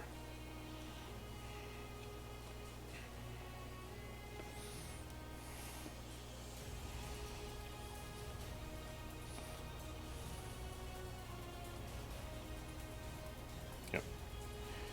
3-to-1 skeleton, green to skeleton bone.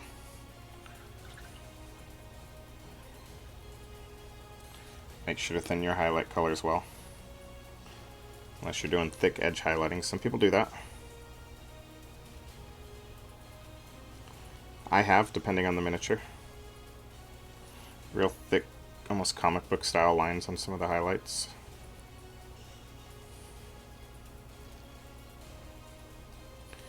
It turns out well on some miniatures. That's not what I'm going for on these guys. We're going for a little bit more of subdued highlighting.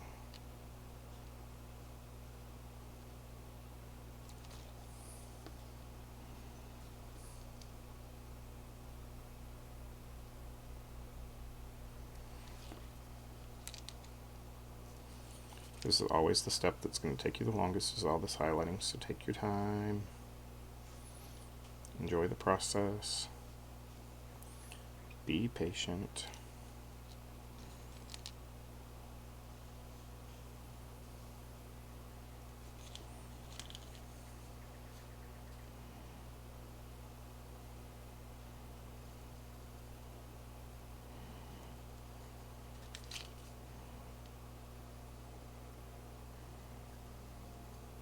Alright.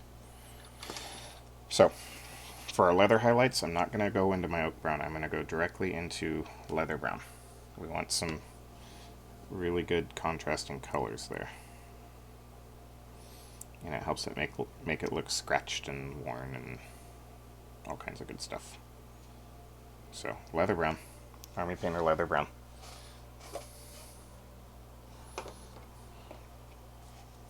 Gotta remember to pull it off the shelf or else I won't write it down later. We're going to get some of the edges, tops, and corners. But make sure you leave some of that dark color in there as well.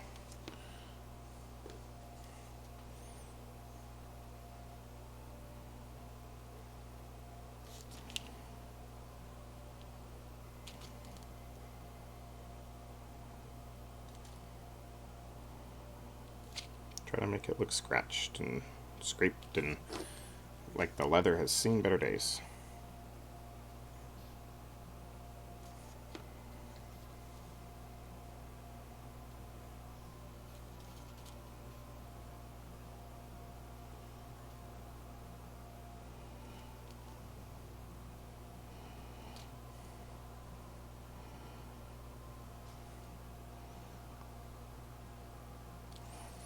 Alright, onto a different part of the leather.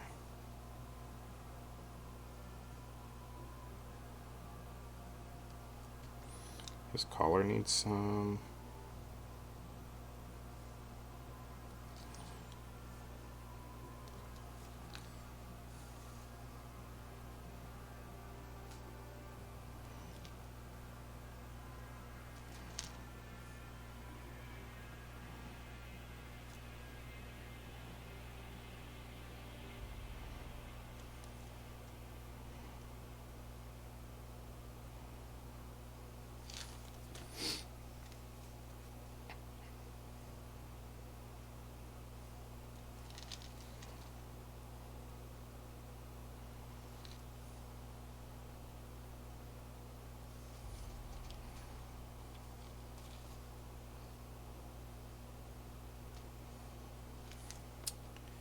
And he's got a leather strap that runs across his back.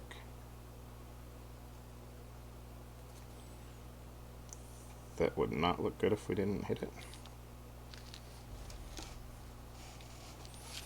as well as this little saddlebag area. Make sure to leave some of those darker lines right next to the area where two different areas that you're painting come together.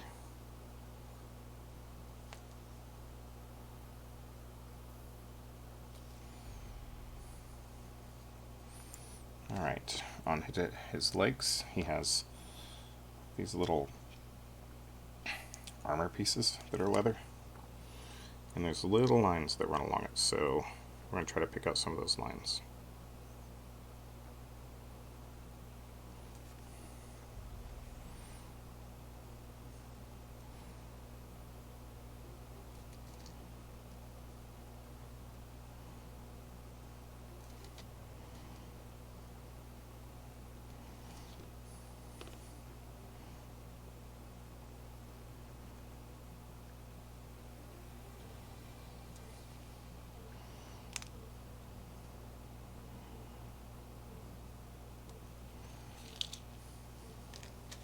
Same thing on the other side on the back leg. Pick out some of the ridges and the leather that I missed.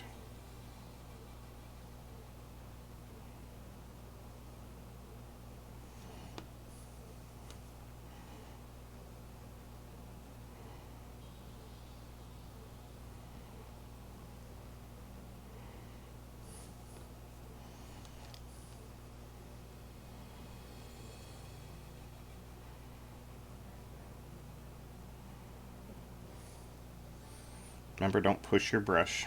Pull your brush always. You'll get weird looking paint strokes if you try to push your brush.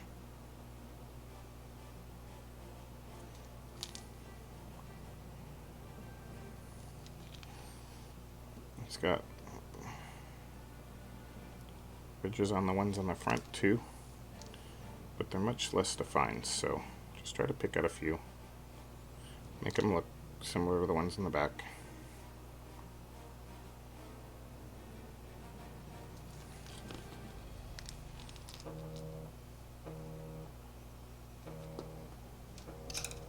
Hang on a second.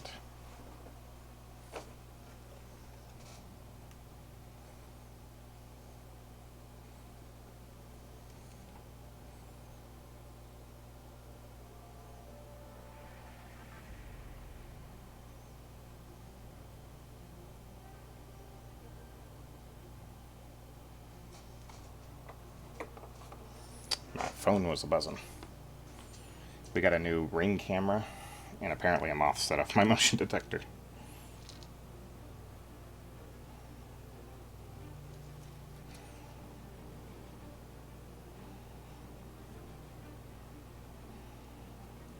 So that was a thing. A whole lot of fun on that. It's late where I'm at, and so getting a notification that there's motion at my front door is a little unnerving. But went and looked, it was a bug.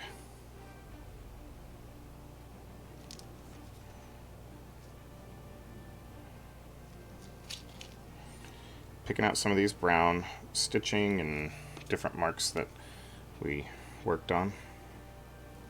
Don't want to lose those details. Make sure you pick them back out. We've got some leather down here. We've got some leather on the bedroll.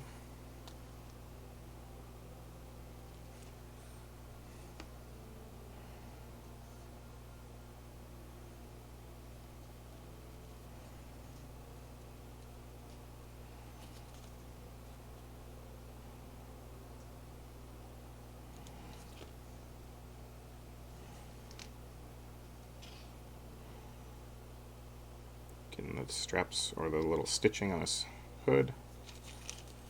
Be careful. Try not to get it on the ears. I promise you I'm going to say that and then I'm going to do it.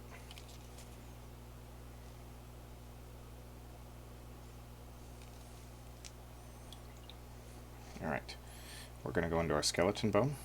And we're going to pick out some of those highlights.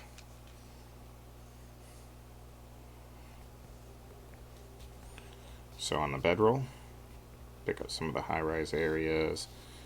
Be careful doing the bedroll. It's real easy to lose your detail. It's not a very large area. Sometimes less is more. And then onto the crossbow. Pick that arrow back out again.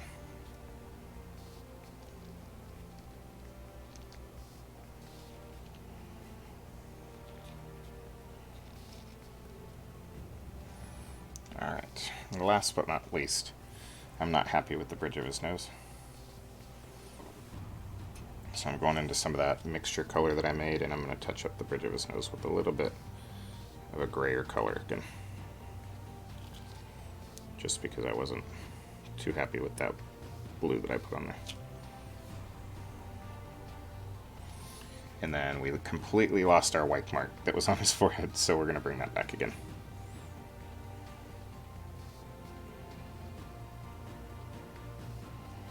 It's a signature of healers. Last but not least, we're going to make up some more of that fur brown, skeleton bone color for his tongue. He does have his tongue sticking out a little bit. We're also going to use that back in his ears to bring his ears back again. Just a touch.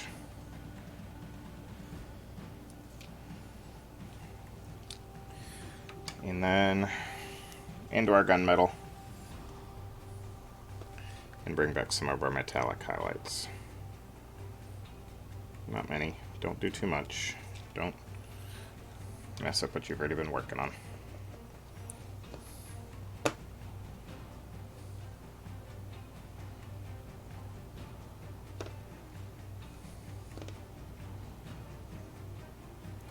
The only color I have issue staying wet on my wet palette is my golds, and I don't know why.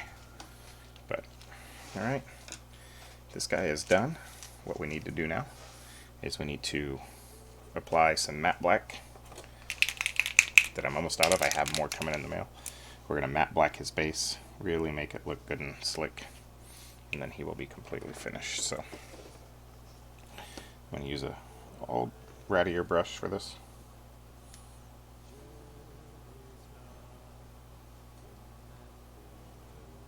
Just straight matte black. Thin it down a little bit.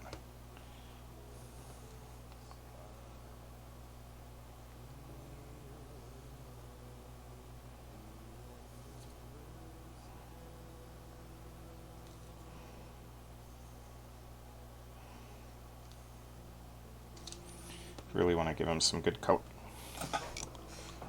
Cool. I threw my paintbrush on the floor. That was awesome.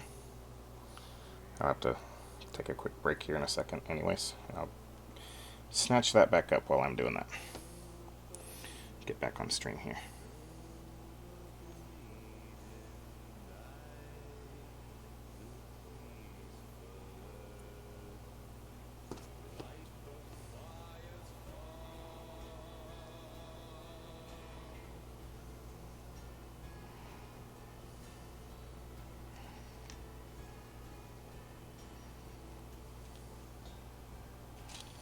Alright, we will let that dry and then we'll touch up a couple of the black areas in just a second.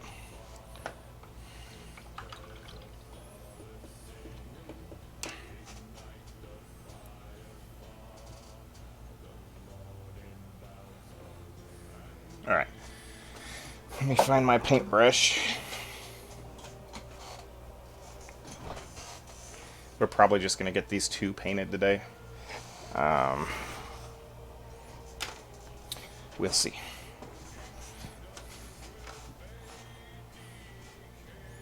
Alright. He is not quite dry yet, so what I'm going to do is I'm going to put the stream on, be right back, and use the facilities, grab something to drink, and we will be back in just about 5 minutes.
Alright, we are back.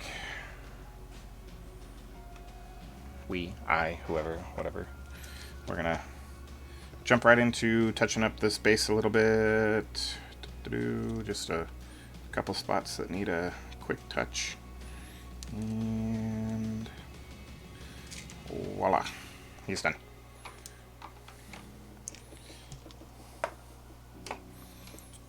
On to the Mastiff. So first we're going to work on, excuse me, bringing back some of our fur tones. So we may not actually go up to the skeleton bone like I initially said. We may just stay with our desert yellow and focus really on some of the higher areas.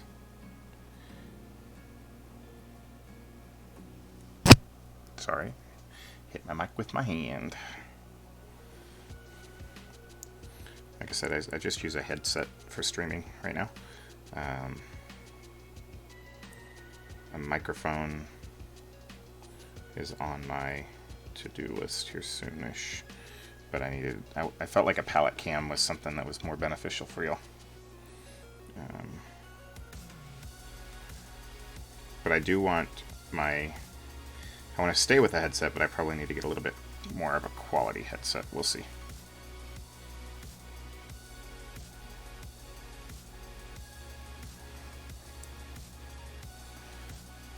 Alright, so for the head, start at the neck and the back, get some of the larger area. He's got like a skin roll on the back of his head. We don't want to lose that, so make sure you're careful when you're working around that. Right under his eye, he's got a fold. We'll probably go into some skeleton bone for right above the eyebrows, just because we really want to give some character to that face. Be careful when you're highlighting these things, you don't lose the natural indentations and the details and all that good stuff.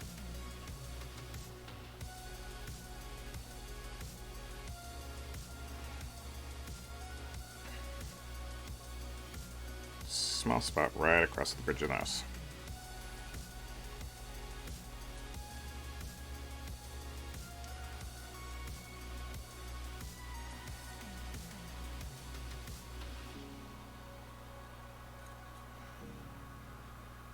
Trying to feather in my color a little bit here. Alright, we're going to go into just a little bit of the skeleton bone and just bring that tone up about one shade. Just from top of the head.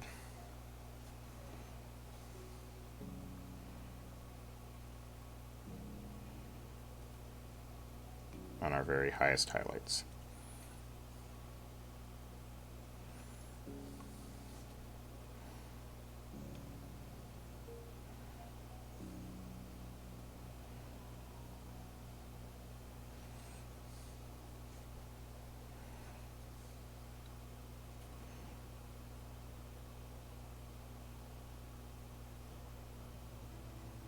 Be very sparing with this super light color, and you want to make sure it's fairly thin so it feathers out evenly.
Just taking this color. I know I said be sparing with it, but I'm really liking some of the effects I get by pushing some of the other areas, so we're going to keep pushing some of it up.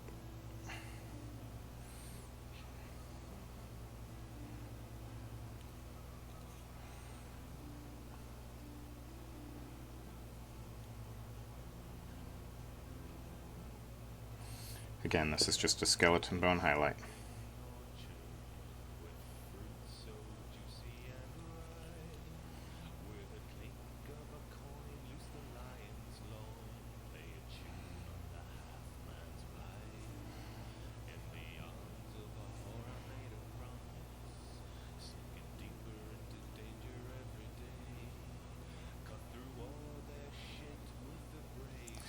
Alright, if I don't skip this, I'm going to get... YouTube's not going to be super happy, so...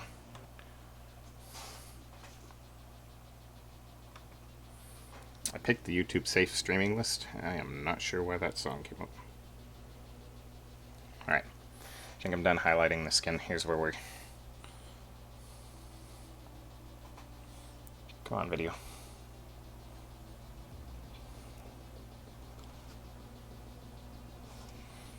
Try to get it to focus on the doggy. Sometimes it will, sometimes it won't.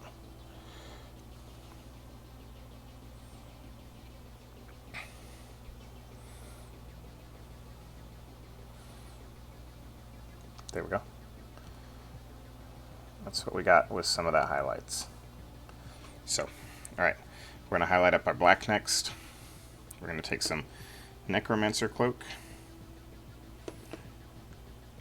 and we're going to mix in just a little touch of that fog gray that we were working with over there.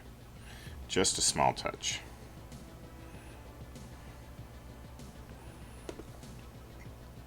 And then we're going to just do some of our highlight.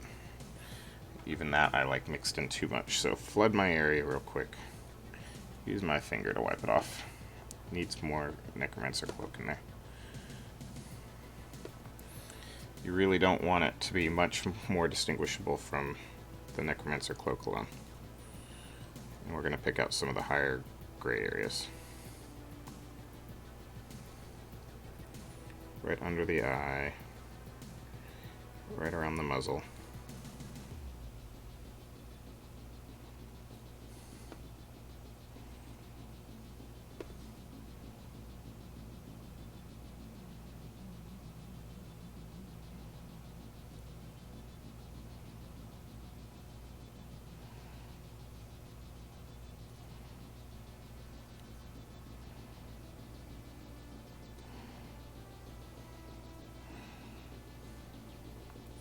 Alright, and last but not least, what we're going to do to make this nose look wet, go into our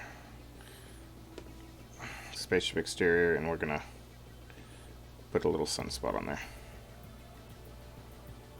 And it makes it look like it shines. Nothing too large, just a little bit. Alright, we're going to go into that fur brown and make a good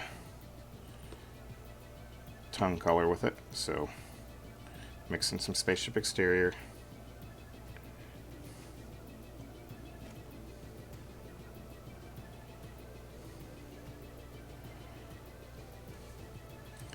and paint the tongue right here, that color. There we go. Alright, we're going to do the kazoo real quick. And so we're going to go into that same green mixture that we made for the Ranger. And we're going to hit some of the highlight colors on this.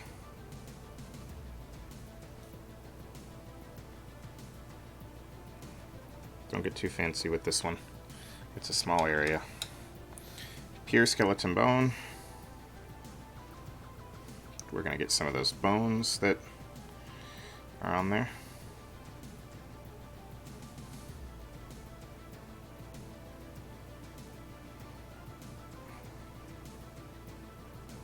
Just dotting with the tip of my brush. We're going to go get some gunmetal.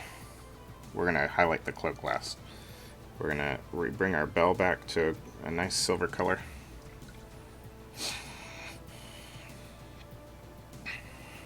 We're going to try to take some of that light Necromancer color that we used and try to, excuse me, pick out some of these lines down his chest.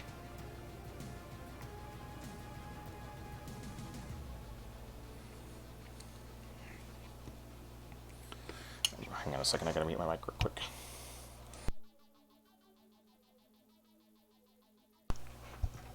Got a tickle in my throat. I think I swallowed a mustache hair. It's a whole lot of fun when that happens. Alright. So, we're going to go back straight into our Griffon Blue. We're just going to highlight with that. No, we're not. We're going to go into Electric Blue. That's Void Shield. Electric Blue. I've got some on my palette already. And we're going to do some edge highlighting with this Electric Blue here. It's this color blue right here.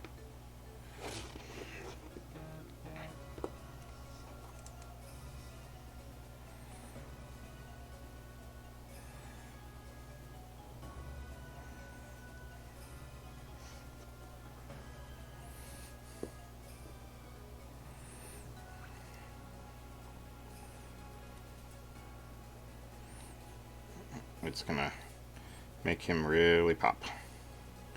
What I'm doing is I'm running my brush sideways along some of these ridges, and it does the highlighting for you if you take your time. I'm using a little bit thicker paint than normal.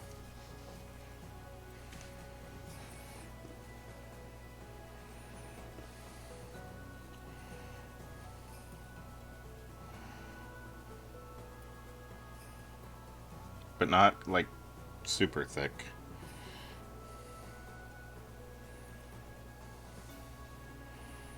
Too thin and it'll flow into your recesses that you don't want. Too thick and it won't come off the brush, so it's just a matter of finding a happy medium.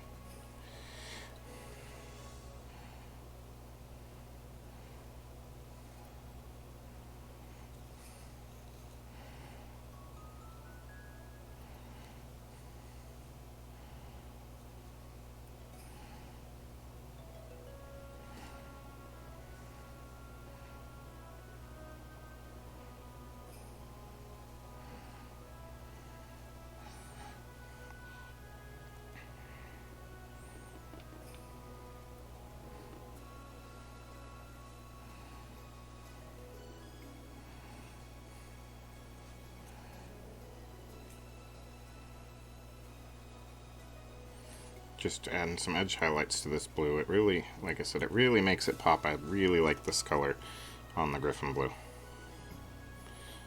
Unless you end up covering up the whole thing like I did there, but that's fine. It looks okay. I'm not worried about that.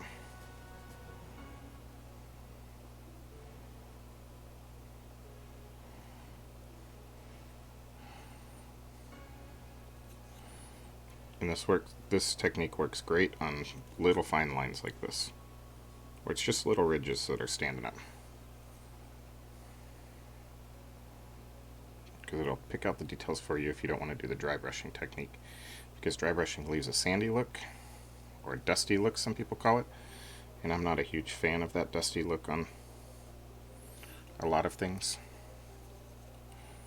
So I use this technique instead. Side of a brush with some thicker paint on it, a little bit thicker.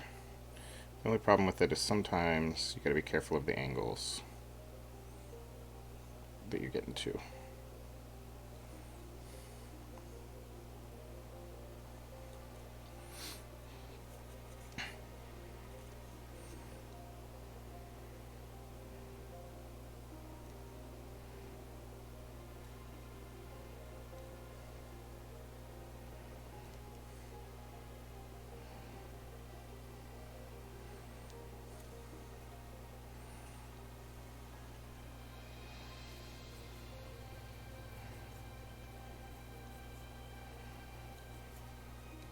And I realize we haven't gone back and highlighted up the leather stuff yet, so that's okay.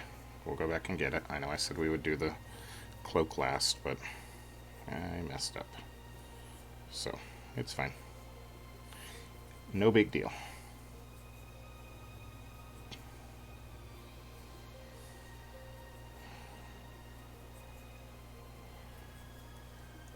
if you end up with a highlight somewhere you don't like it, you can always take your base tone and just kind of cover that area up a little bit.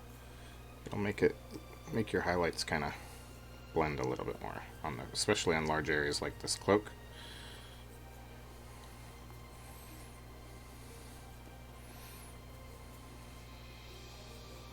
Helps blend your highlights together. And your shadows together. So,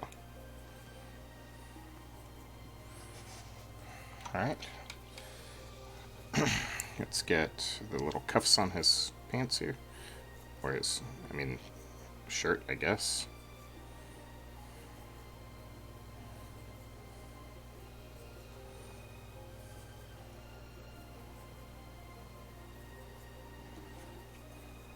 Paint some of these little highlights in here.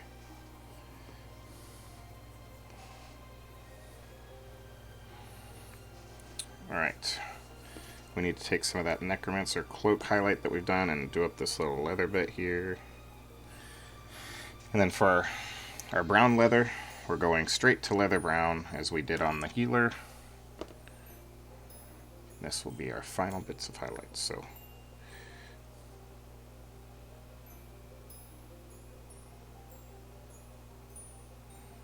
really kind of try to make that worn leather look going on there. Scratched leather, whatever you want to call it.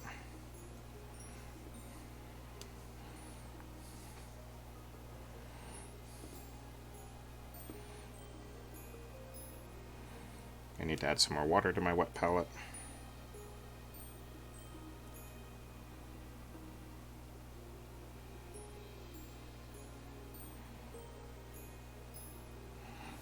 Alright. And this guy's done.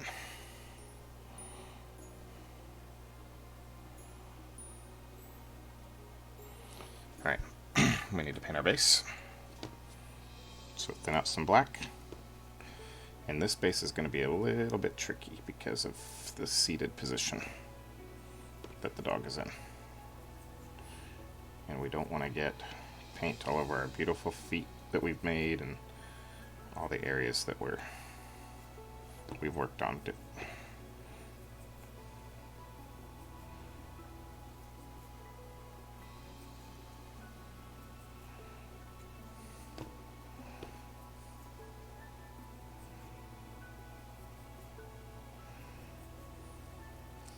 Again, for those interested in these miniatures, they are from Dungeon Doggy line of miniatures.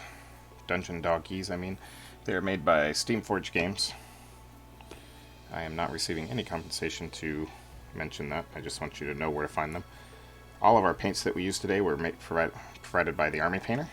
I am receiving some compensation from them to mention that. But I have long used Army Painters prior to getting in touch with them about potentials of being sponsored by them. So even if I weren't sponsored, I would still use their products because I did, and that's how I got to where I'm at painting today. Wheel. How to get paint on some of these areas is the question. We'll have to use a smaller brush. That's what'll have to happen. Because I've already got paint on some of the feet that I didn't want it to get on. So I'll have to go back and touch that up in just a minute.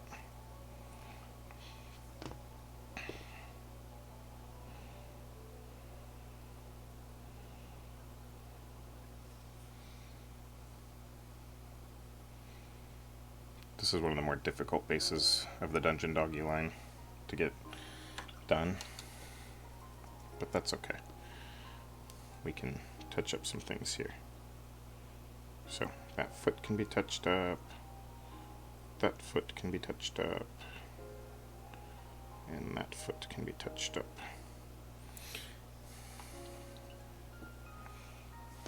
Alright, last but not least,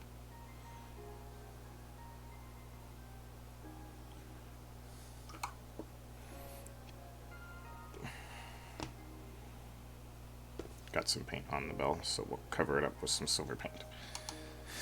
And there we are. one completely finished dungeon doggy on his base. So, we finished 2 of these guys in 2.5 hours from start to finish, with a significant amount of breaks in the middle. Again, I'm going to lay out all the paints that we used here. Here's all the colors that we used going across the screen. This is something new that I'm going to do.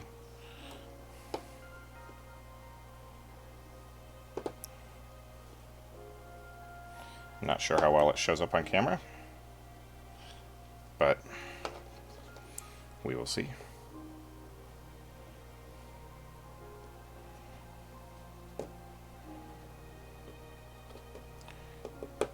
Try to get the Necromancer Cloak to cooperate.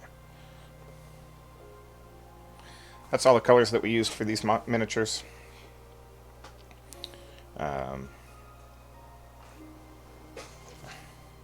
Hopefully you can see the titles on all of them.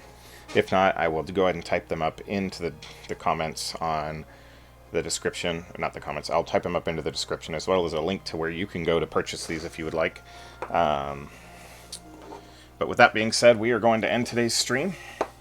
Thanks for stopping on by. Again, one last look at these colors. We've got Angel Green, Fog Gray, Spaceship Exterior, Skeleton Bone, Electric Blue, Leather Brown, Oak Brown, Griffon Blue, Necromancer Cloak, Gunmetal, in Desert Yellow, and then the washes that we used, Dark Tone and Strong Tone, which I threw the bottle away for. So,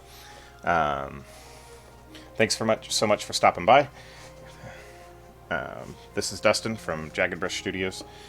Again, just want to say get out there and paint more minis. Thanks, everyone. Let me get these paints put back out before I end my stream real quick.